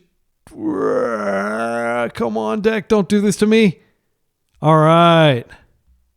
Now that's probably going to get wasted, but hey, we got to get through the wasteland somehow. Okay. Storm Chaser talent. Okay, so this is what they're doing. Storm Chaser talent, just creating tons of tokens, I guess. But why is that good with, what's her name? I guess she can blink. Felia can, I'm not sure. Okay, so I think this is a Nadu turn. They don't seem to have days. And then if they force this, we've got pre-war next turn, which will feel amazing. And it looks like they're forcing. They get prowess. Okay. All right. Pre-war is just so good with Nadu. My goodness. I can't wait to get Nadu out of my yard. Felia's back. Felia can blink this to create more tokens, which is really good if you have a Staff of the Storyteller that didn't get forced. Don't have another staff. I'll be so sad if you have another staff. Okay, what are they doing? Leveling this up? Wait a second. What is going on? Oh, they're casting this. They have another one. Okay, I was like, I thought they were activating it. I'm sorry. Okay, it's a little slow on the uptake here. Okay, so they get another creature, and they are, tempoing us. They can blink this and then get another creature. But they are hellbent, and a whole bunch of creatures are good, but not really that impactful against, like an insane blocker that has an insane ability that you're welcome to try to exile it if you want. Okay, yeah, we could get run over by prowess triggers, but not by a hellbent opponent, I don't think. So I do think the pre-war version is better, and we can keep this in hand. All right, and just like that, I think they probably swing with Felia, but... Well, we'll definitely block something here. What do they draw? Stony Silence. That is okay. That we're going to take a lot of damage here. I think I'm 100% going to just hit Felia here with my Prismatic Ending, and then I'll probably deploy a Tamio. So if they go ahead and hit Nadu and just take their medicine here, then they don't have to worry about pre-war, like buffing Nadu. And for all they know, their Felia can outrace Nadu. I don't think Stony Silence is a card you bring in here, personally. Yes, they are doing this. We get a trigger. Oh, Shuko. So we remove this and we just go to town, and they may just concede like they did last time, but they've got so much pressure. I think we do have to Prismatic End. Wait, we can Prismatic End and we can Shuko. So this is not going to get buffed. So this still can't really attack into Nadu. And then they have to keep drawing like non-creature spells to trigger prowess. I'm at 5. My goodness, I'm so low in life. Yeah, and if I top deck a card, I can Tamio, and if I find like a Brainstorm, then I can flip Tamio, and then we can have lots of blocking power. Okay, Force is good. I mean, they don't have anything. I don't really want to pay life. So let's go ahead and start with Prismatic Ending here. Is this This is dangerous. Prismatic this is better, but if we find a land, we're okay. If we don't find a land, we could very well die here. All right, always yield. Always yield. Okay, we got the land. Okay, so now we can put Tomio out there and go further. Another land. That's great. Blue, Tomio. It's a Equipper. Always yield. Brainstorm. Okay, we just need to find another land. Okay, we did. All right, so let's go ahead and flip her. That flips her, and then we can debuff their squad. That will hopefully make it hard enough that they can't kill. We grab a Tundra here. Yeah, and now we're just going to go ahead and brainstorm. Okay. Gosh. We need to hold a force. We've already played our land for turn, I believe. Have we not? We have. Oh, we haven't. Okay. So I'm going to buff here. They can get a Nadu trigger, but they need a non-creature. Okay, let's go ahead and equip here again, I guess. This costs 3 to equip, so we can't equip this. Let's just pass. Yeah, we can still lose here. We do have to have a life left at the end of this so that we can, if they draw a non-creature spell, I think we just win because they can't do enough. Okay, they drew a land, so that's a dud. They can Felia and attack, and they can blink out Nadu and do 2 damage. They're fetching. Okay, they're leveling up. What does this do? Returning a plow to hand. Okay, I didn't even read that card, but they don't have the mana. They are going to go ahead and do this. Attacking me. Okay, so they're going to do 2 damage here. So, I do not want to draw this card. Am I willing to go down to 1? Think I am. They're going to have plow next turn, and they can kill us with prowess creatures. We really have to draw well, and I know I have 2 fetches on top that are bad. So I will do it like that. Oh no. Oh, I accidentally, why did that resolve? Okay. Well, that was a misplay. So now, yeah, we're getting a bunch of fetches we can't use. That's really bad for us. We can redraw a brainstorm here, but we do have 2 life now. Okay. Now he's back. We can surveil. I need the force to stop. We might be able to find a plow and plow our own creature. I don't think that's good. Yeah, I'm not confident at all about what to do here, but I'm pretty sure we had to plus Tomio to keep these off our back. Even the prowess will kill us. Okay, so what can we do here? We need to create an inassailable army. Okay. Yeah, I guess I could have surveilled there. Oh my gosh. Well, let's go ahead and do this first. Okay, Stoneforge. All right, so Stoneforge can do a lot for us. I'm trying to think what she gets. She gets Cryptic Coat, but that's not spectacular. Okay, Halfling. This is another blocker. Go ahead and Halfling.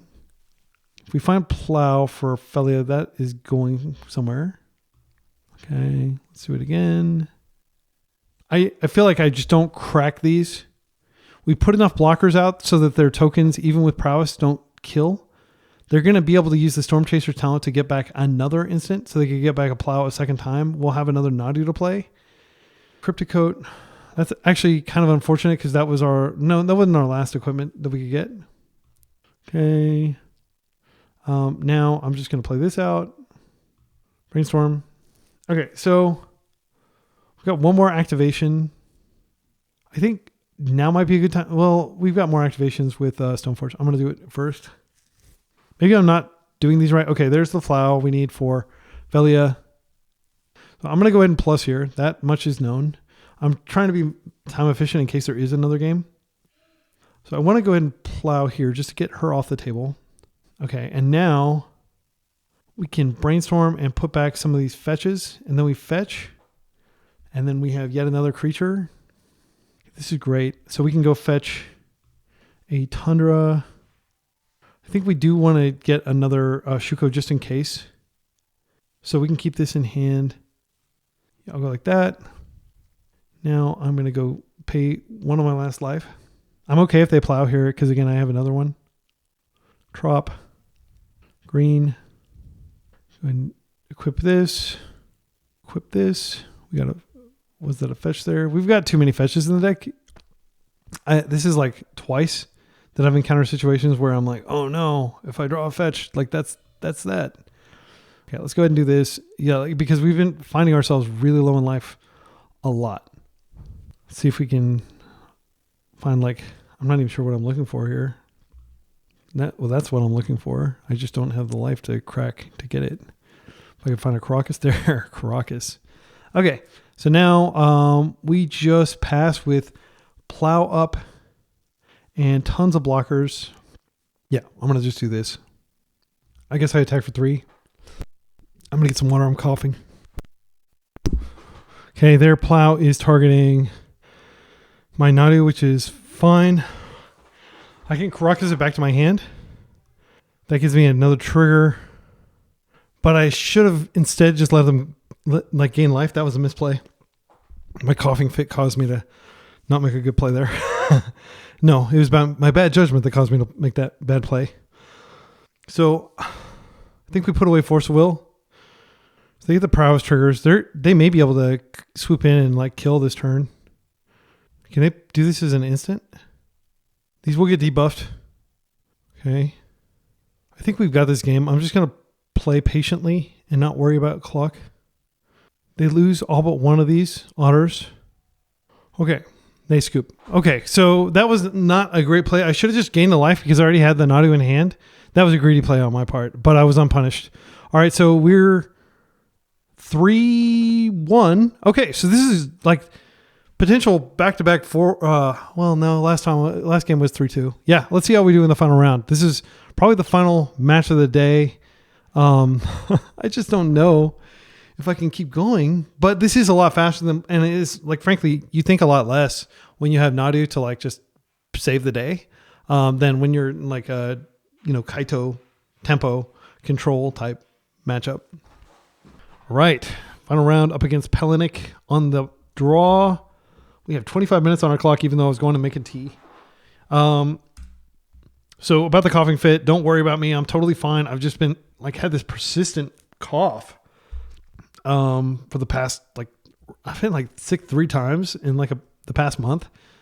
Just flying around on airplanes and getting sick and going to conferences and stuff. So yeah, don't worry about me though, please. Save your prayers and your concerns for other people. Let's see. Pelinic sounds like the guy that would be in charge of the police. He's like the chief of police. Pelinic, get over here. Have you ever seen this? Okay, if they're on Stifle Knot, this is a great hand. We can reload with Plagan. We've got 2 cracks at getting through Stifles. We don't have removal, but I feel hope that we can find it. I love Stifle Knot. Leave a comment with a timestamp. No, you don't need to include a timestamp. If you'd like to see me play more Stifle Knot, after this big tournament, I just wanted to test for something that I think would likely win and perform well against an unknown field that's probably filled with degenerate combo players like myself today. Okay, Shuko, not the greatest of rips. I think versus Stifle Knot with the second halfling in hand, I do think Forest is totally warranted here, even though it is not what Ford would recommend. Because I need to be able to reliably cast Halfling 2. If they Stifle, I'm going to be sad. But yeah, it's okay. And if they Daze here, that's all right too. If they Force, whatever they want to do. I've got a backup one. The more I can get onto the table before I cast this uncounterable Plague, the better. We haven't seen enough Plague in today's 2 leagues. All right. The first one's in, which means the second one will probably be in. They could Prismatic End or Plow. They're probably just end step plowing. Because I'm not representing days. Oh, okay. Yeah. So definitely Stifle Knot vibes. There is certainly the risk that they have, Wasteland in the bin. All right. Basic Forest showing up. If they have, what's her name? Gatekeeper, Doorkeeper Thrall. That is just an absolute ordeal. So based on the Days, Wasteland, Stifle, Shell, and the likelihood of encountering a Doorkeeper Thrall, my thinking is we go ahead and just play out a Delighted Halfling here And then we can play out an uncounterable Tamio as well. I don't think they're going to Wrath. And then we have a lot of stuff for when we resolve Plagan, if we do resolve it. And I'm not going to walk into a daze with Shuko or anything like that. I'm just going to stay back. And I'm also going to hide the fact that I'm on Nadu, but like they should probably presume that by my colors. And the Delighted Halfling. I'm trying to think of like Wrath of the Skies is not usually a main deck in any of these types of decks, but it would totally Wrath our skies. Wrath our ground, our board. There's Doorkeeper. Ready to rain on Plague's Parade. All right, so that can only mean terrible things in the future. So we're going to have to... Null Drifter wouldn't be the worst. It would be annoying, but it wouldn't be as bad as multiple Dreadnoughts. How many Dreadnoughts do you have? 2. Okay, so we're going to definitely take a Dreadnought crack. That's not a big deal. That is a big deal. Okay, well, nice knowing you. Let's go ahead and Surveil here. We'll take 1. Yeah, this card is like super brutal against Plague strategies. Because, I mean, we would be drawing 3, but with this out, we don't draw any. All right, let's go ahead and Surveil. And then next turn, we don't actually even have the luxury of pondering. We just have to... I mean, considering we don't have the luxury of pondering, do we just grab a Plains in case they waste us? Because we're going to have to find removal across 2 turns. Yeah, we need Plow into Plow or Prismatic into Prismatic ending. We do not have the luxury of pondering. No, I'm going to Meticulous Archive just because it's an extra look. And if we can remove even 1, I mean, the Wasteland is a risk. That is a card I'd like to keep just because, but we can't. We have... They've got us on double Dreadnought duty. For what it's worth, I do not think this is a terrible matchup. We bring in Consign. That's quite good. It stops all their monsters. We have lots of land. Okay, our opponent's probably experiencing a lot of server lag or they're multi-queuing. There is no way that we can survive this attack. And let's think, could we draw? Let's go ahead and ponder just to see. I mean, it's not like we're giving up any... There's no reason to show them we have Nadu. We can't both Nadu and Shuko. Even if we could, yeah, it's just like we're just slightly too short. But it is like as Pokemoki said. Like I was looking at, we had Pokemoki on the call on the channel. We were playing Pokemoki Beans, and it was up against what's it called? Oops All Spells. And I was just sitting there like looking at the graveyard, like there might be some way. And he's like, no, there's no way. When there's no way, there's no way. Lamenting is just wasting clock. Okay. So the only cards we bring in are Consigns. Consign stops, Null Drifter, it stops. And if they're playing the Doorkeeper Thrall version, the straight blue-white, I wouldn't be surprised if they're playing 4 Dress Down for Doorkeeper Thrall. Because a lot of decks have gone down on Stifle lately. Stifle has been pretty bad right now. It's not like that strong. A lot of the best decks are not even playing fetch lands. So, you know, what are you going to stifle against Eldrazi? Like, yeah, okay, I stopped one of the 3 abilities on your creature that just got cast, or 2 abilities, right? Or because they're not fetching or anything like that. I think Pre-War comes out. That's an easy out because they have exile-based removal. If we're taking Pre-War out, we take Stoneforge out. Stoneforge is an ability that gets stuffed by that thing anyway. You could actually argue that we should take both. Cryptic Coat actually gets stopped by it as well. I mean, we could just take out the entire Stoneforge package. It's pretty terrible here. But then, like, what are we playing to? I think we keep Cryptic Coat. Stoneforge is pretty bad, though. I don't mind organically drawing the Shuko, but I don't want to have to go through a Stoneforge to get it when my opponent has Doorkeeper Thrall in the deck. Let's do that. I mean, the fact that Cryptic Coat can be pitched to force makes it slightly less bad. But what does Cryptic Coat do with an active Doorkeeper Thrall on the table? Nothing at all. All right, so this hand has double Consigns. It has Plow. This keeps us alive. My instinct is just keep this and then Island, Ponder, try to find land. Their critical turn is probably turn 3. It's worth noting that Plow is really good against them because you can plow the Doorkeeper with like the thing on the stack. And then they have to respond, and then you just Consign after they force your Plow, and then you stopped it. Yeah, we're going to need to play tight here, but I'm going to definitely fetch around Stifle just in case they are playing Stifle. A lot of lists, again, have migrated to 0 Stifles and are just playing a couple consigns and a whole lot of dress downs. Because you can dress down a Doorkeeper Thrall, or you can dress down a Dreadnought, and you didn't go down any cards. All right, so we are going to just basic island. No shame in playing against basics against the Days Wasteland potential Stifle deck.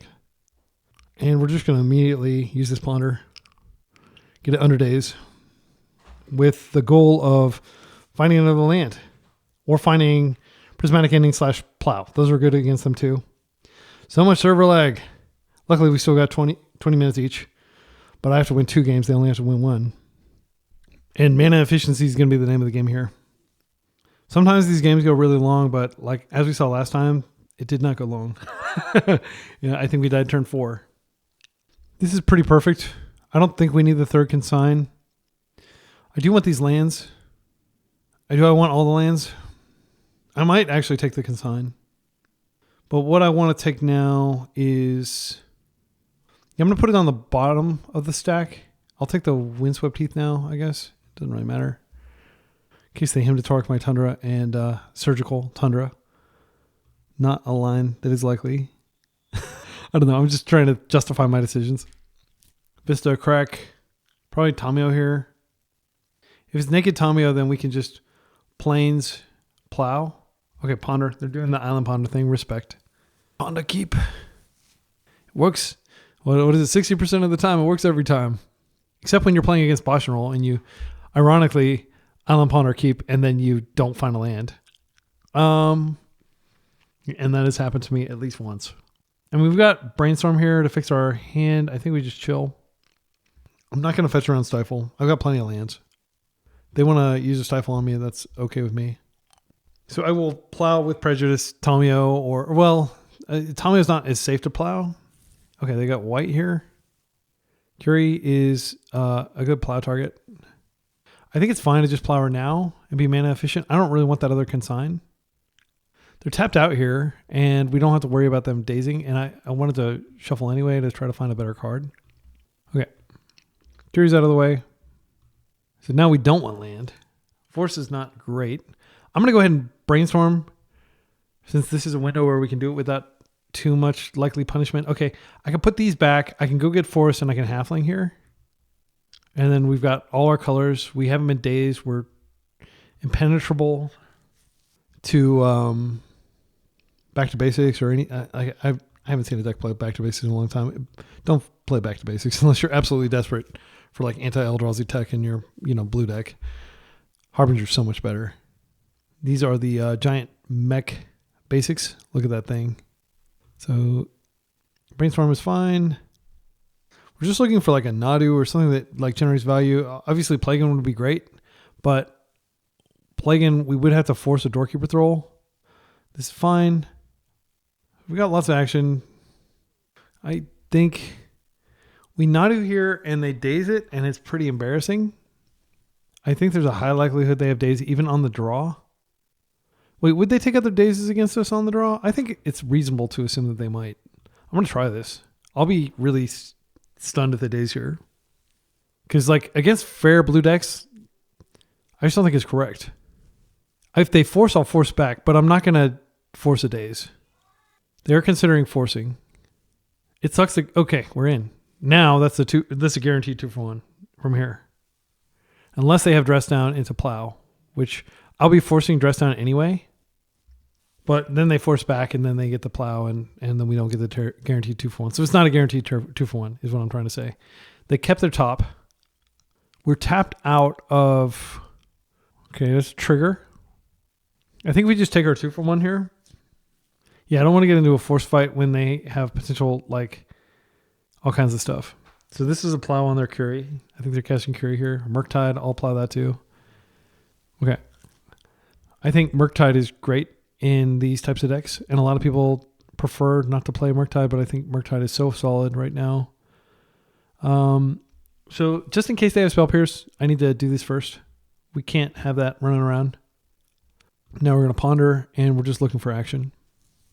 I don't think putting back a double cantrip hand is good.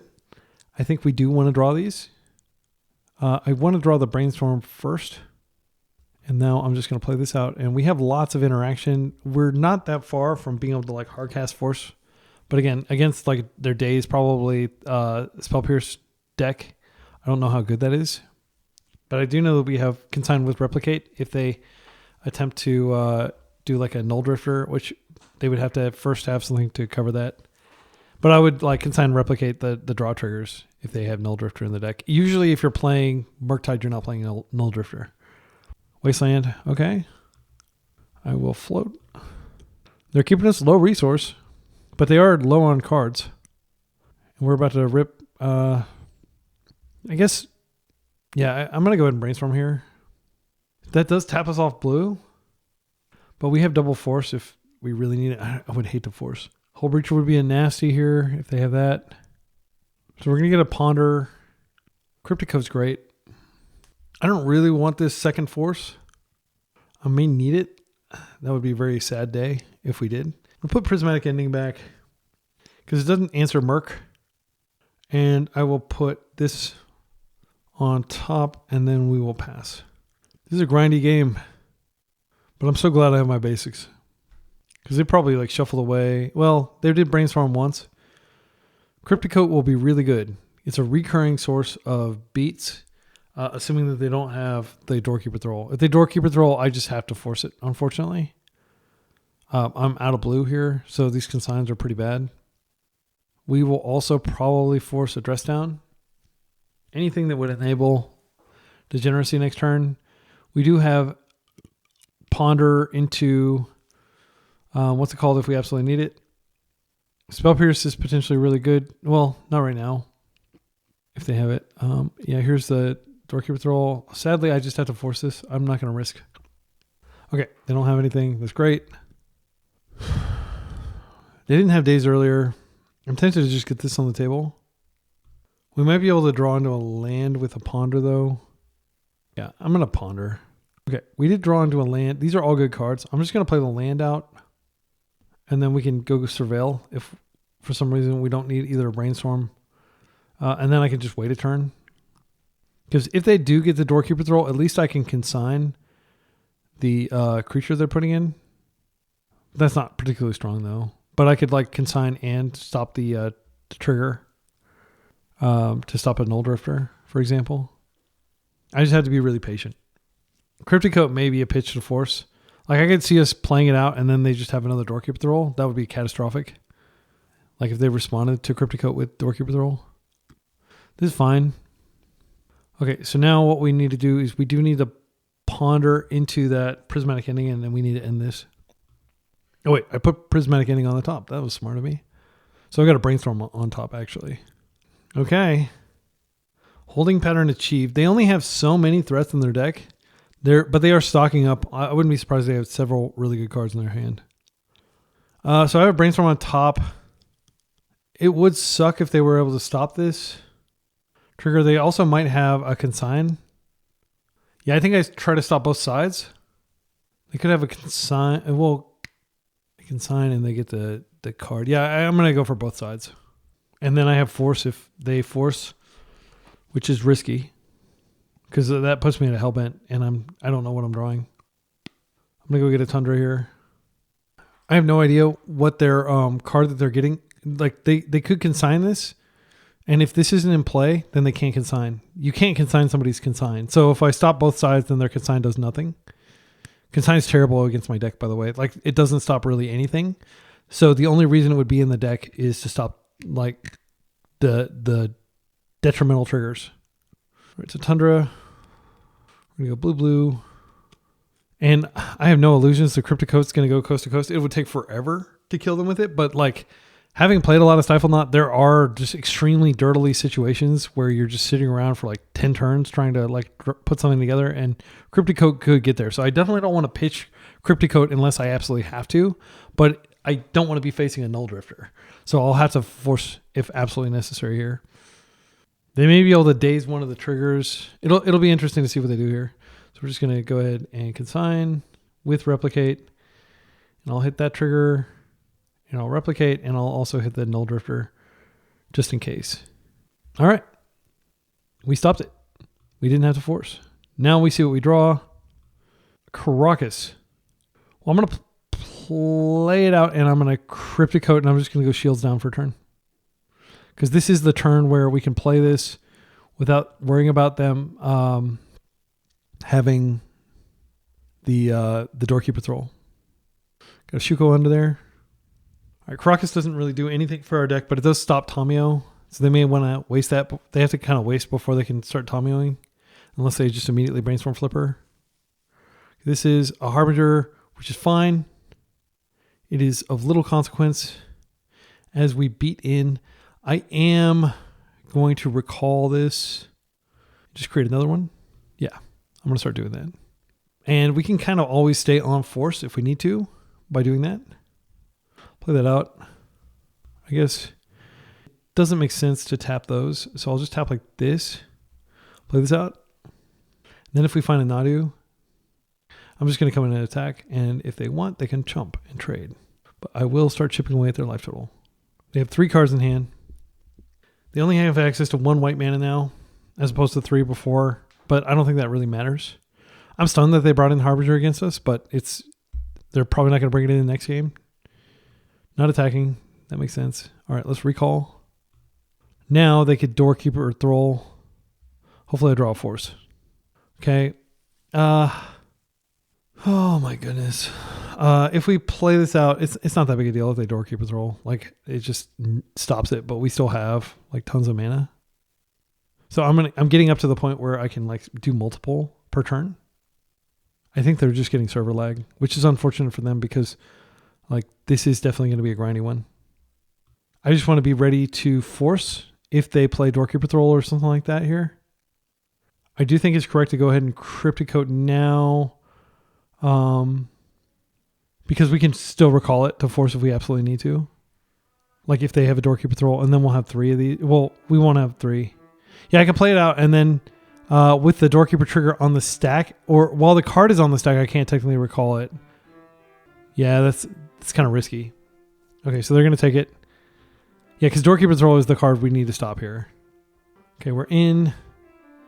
All right, Brainstorm.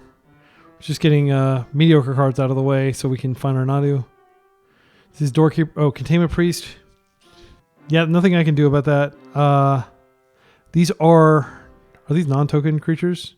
I'm actually not sure. Okay, I believe that these are non-token creatures. So I think the days of us cryptic coding are over. Actually, you're offering this trade. Well, I'm going to take it because I do want to be able to put more creatures out. Okay, I think that's fine if you want to do that. Let's get this back. All right. Yeah, I'm just going to go ahead and I guess I go ahead and do it now. Then I have Force if they have Doorkeeper Thrall. Singing a Stupor. It's hard to tell what it's targeting, but I think it's targeting Cryptic Coat. That's fine. Cryptic Coat again. I can no longer recall it. Got a Prismatic Ending under there. All right, we're definitely winning this race. It's just taking a long time. And I am a little bit nervous about them having like Spell Pierce plus something powerful. Cryptic Coat is such a cool card though. Like, I hope you'll agree that it's a net positive to have it in the deck. I mean, let's say hypothetically, what are they going to do with this? I don't think they can do anything. I can just attack all at Teferi next turn. They can't target my stuff. It'll fizzle because they have Ward. They can target the Cryptic Coat itself. Teferi is kind of an odd choice in... Yeah, that's fine. You just saved me some mana. So I just attack Teferi with 2 creatures next turn, and then I can attack them with 1. Unless they find exactly land. But like these creatures have Ward still. Okay. So they did kind of like get like a little time walk off of that. So I'll just go to combat here. Attack. Attack Teferi. Attack Teferi. Attack opponent. So I think Teferi is just going to bite it. And they're going to take 2. And they're going to continue to clock me. Okay, interesting that they're trading there. So maybe they have something to do with their mana here. I'm not sure. We'll play this out. And I am going to play another one of these out. Okay, plow. Yeah, I think this is correct. And then we just chill with Force Up and have Surveil Land. Karakas, which doesn't do anything currently, but does stop their Tamios. Yeah, I'm not sure why they sacrificed the thing. They must be feeling pressure, because they did unlock a lot of stuff that we can do now. Okay, they're fetching. They are getting low in time. They're like 2 minutes below us.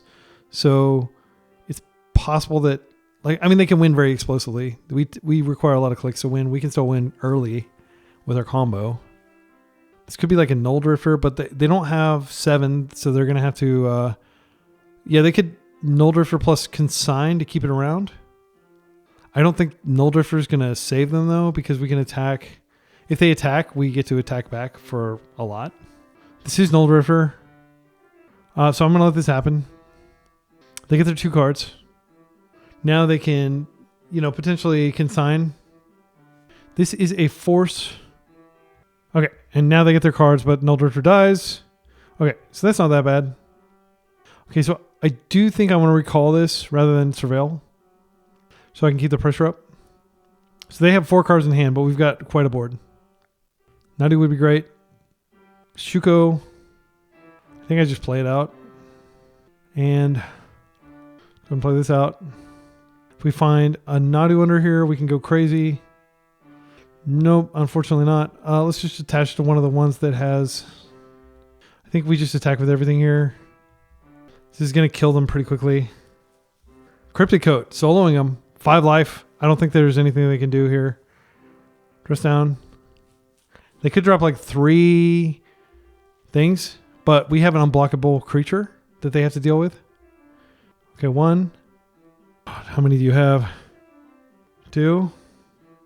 Yeah, even with 3 of them, it's not going to be enough because Cloak, this has unblockability, and I can just move Shuko over, and then any of these getting through will be death. Oh, nice. Wow. Okay, does this win? Let's think about this. So this loses ward? Oh my goodness, are we going to lose? I can't believe we're going to lose. Let's see, none of these have any... We can't flip any of these over. Let's think about this for a second. I mean, there's nothing we can do here. We can just recall it to hand, but yeah, that does resolve. They don't have to pay the ward. I'm stunned. I did not expect... they had exactly what they needed to survive. We attack in. We can only do... We could do like 4 at the max. They'll just block like that. And then 3. Okay, let's get this back. I don't think we can block enough to survive. Prismatic Ending. I already think I put one of them under there. It has to be... Let's see. Yeah, Prismatic Ending, Plow. Oh no! Land. Okay, so let's think about this. Can we absorb an attack? Let's see. We could go 1, 2, 3, 4, 5, 6... So we can do 1 creature. So it costs 5 mana to do 1 cycle. So we could... Yeah, we could technically... We have 8 mana. 1, 2, 3, 4, 5, 6, 7, 8. Yeah, I'm just going to do that. I'm just going to put this in play twice. Actually, I think it's only 7 mana to put it twice. We'll go ahead and archive, I guess. That is not good enough. I mean, that has 3 looks next turn. I'm going to bin that. So we... can absorb 3. We absorb 6. Okay, let's go ahead and just do this. I mean, like, either works or it doesn't, right? So let's go ahead and put this in. If we find Nadu, that's great. Nope. Let's try one more time. Bounce to hand. Nadu for the win, please. We can't do it even with Nadu because we don't have the mana to flip him over. There's Stoneforge. Okay, so we could take... Yeah, we can... Let's see. This deals exactly enough to kill 1. I'll just leave it where it is. They have Plow. Yeah. So we can kill 1 if they don't have removal. All our creatures have Cloak. We just don't have enough damage to get through that. So we can't kill on the crackback. We have to find something off the top of our deck. But if it is Nadu, then we can win. Like a single removal spell stops us from being able to kill 1. Okay, so let's think about this. So we just need to absorb 24. So we put 3 of these in front, and that's 6. It's not enough. Oh man, my math sucks. Okay, so let's think about this. 24. So we put 4 of these in front. That's 8. And then we take exactly 4 plus 12. We take exactly, we need to put everything in front. So I believe this is exactly enough power to kill it. And then there's only 1 left. And then we have a really like 1 shot at like either drawing Nadu and they don't have force. If they have a plow, we still stay alive, but it's not enough. So we actually do take 2 from that. Okay, so we're 2. What do they have? Curie. Okay, that's another blocker that we have to deal with. But we can survive that. It doesn't have any evasion. Oh no! Wait, do they have another thing? They can't eat it yet. They have to stifle this. Okay, wow. How did they do that? Oh, it doesn't tap. Okay, yeah, so they have 2 Dreadnoughts now. Okay. All right, so we need to draw a Nadu. They have 1 card in hand. Nadu, please. Oh, I can just freaking bounce this. It's still legendary, right? Is it not legendary anymore? There are no legendary creatures. So I missed a window. I could have freaking bounced. That was so dumb. So now we just have to win the hard way. So let's think about this. We took pre-war out. So what we do is we bounce this to hand. We find exactly Nadu. We don't have... we're probably not going to be able to draw. Okay, I'm going to just try it. Oh, wait. That's fine. Yeah, so we could have responded and bounced Curie to hand, and then they would have lost. Yeah, that was a total punt. Wait, I was tapped out. Never mind. Because I believe... I think I did spend all my mana trying to... yeah. So let's see. We pay 3. We have exactly enough to flip... and then we had to find land, and I think, let's see, how many? 1, 2, 3, 4, 5, 6, 7, 8.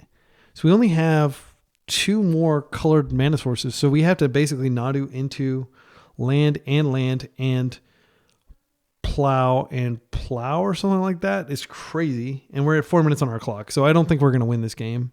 But let's go ahead and try. Green. I'll just use this mana. Cryptic Coat. Oh, wait. Undo. That does not let us do Nadu stuff. We need to keep a green up. Okay, so we'll do just blue here. Actually, yeah, I mean, there is a chance that they have... Nadu will be in play, so it doesn't even matter. Yeah, let's just do this. Okay, let me undo that. I'm not going to have time to win the next game, unfortunately, because I just made like a bunch of misclicks. Are you really not going to let me just take that back? Okay, I got a server spin under this. I just need to tap it for colorless. Yeah, server is not going to let me win it. I want to win this game. I know it's just like a moral victory, but like if I could find a way to make Nadu work, I'm disappointed because like I was really happy with how Coat was working, and it seems like they just had like this. They had my number. Is this Nadu? Yeah, good games. That was kind of a disappointing finish to the league, but we did win 6 out of our 10 matches that we played. Losing to... Did we lose to any combo decks? We lost to Maverick, and that was because of... I can't remember all the different matches. I'm going to list them in the description. You'll see in the timestamps. But I did have a lot of fun, and the deck felt great. I do think that it's going to be just a bad matchup playing up against cards like Doorkeeper Thrall. I mean, that card just is so brutal against us. We're one of the few decks that I think is negatively impacted by it because Plagan and Stoneforge Mystic and stuff like that. So here's the list. I don't have any changes. I think the Caracas was a net positive. I mean, one change that you could consider making is taking out a fetch, because there were lots of situations toward the end of the game where we really needed lands and we just didn't have any. So, we could potentially put another Tundra in the deck. I don't think that would be a negative thing. What I'd probably do is, because I am sometimes going to want to be able to get the basic forest, I could probably take out a Misty and then add a Tundra. And then we're 9 fetches and 9 duels and Caracas. Wait, we're 10 duels. Yeah. Because I definitely found that situation toward the end of that one game that was really frustrating where I just grounded. Yeah, that was the Maverick matchup where I could not find a plow to save my life. And I was like, oh man, if only I had more like fetchable land and stuff. Or I think that was actually life, running out of life that was the cause of that. The Force Negation came in clutch against Oops and then that other kind of like Necrodominance style deck. Grafdigger's Cage showed up in lots of matches. Continues to be an exceptional alternative to Nihil Spellbomb for non-black decks. And I don't really have anything to say. Like I'm just hoping to combo people. And I will say that Plagan we didn't draw it very often. We didn't really get any of these amazing screenshot Plagan drawing us, 4 cards. I think there might have been like one where we drew like 3 or 4, but across 10 matches, you'd expect to see Plagan a lot more. I think that was just bad variance. And then the one game that we were about to Plagan like crazy, that's when they got the Doorkeeper Thrall. But I do think this card is great, and I'm excited to continue playing with it. And we did get at least a few activations of Plagan on Nadu in this league. So again, if you are looking for like a mid-range kind of fair deck, I mean, again, it does have a combo finish, but like I would strongly recommend this. I like playing this a lot. I like the fact that I'm always kind of like drawing to a Nadu out, even though, like we saw so many cards that last game and we just couldn't find a Nadu, and Nadu would have been amazing. And our opponent apparently didn't have force or anything. Their hand was just filled with, cards they were waiting to unlock through that dress down. I'm gonna keep playing this deck though. I love it. And until next time, be excellent to each other and party on.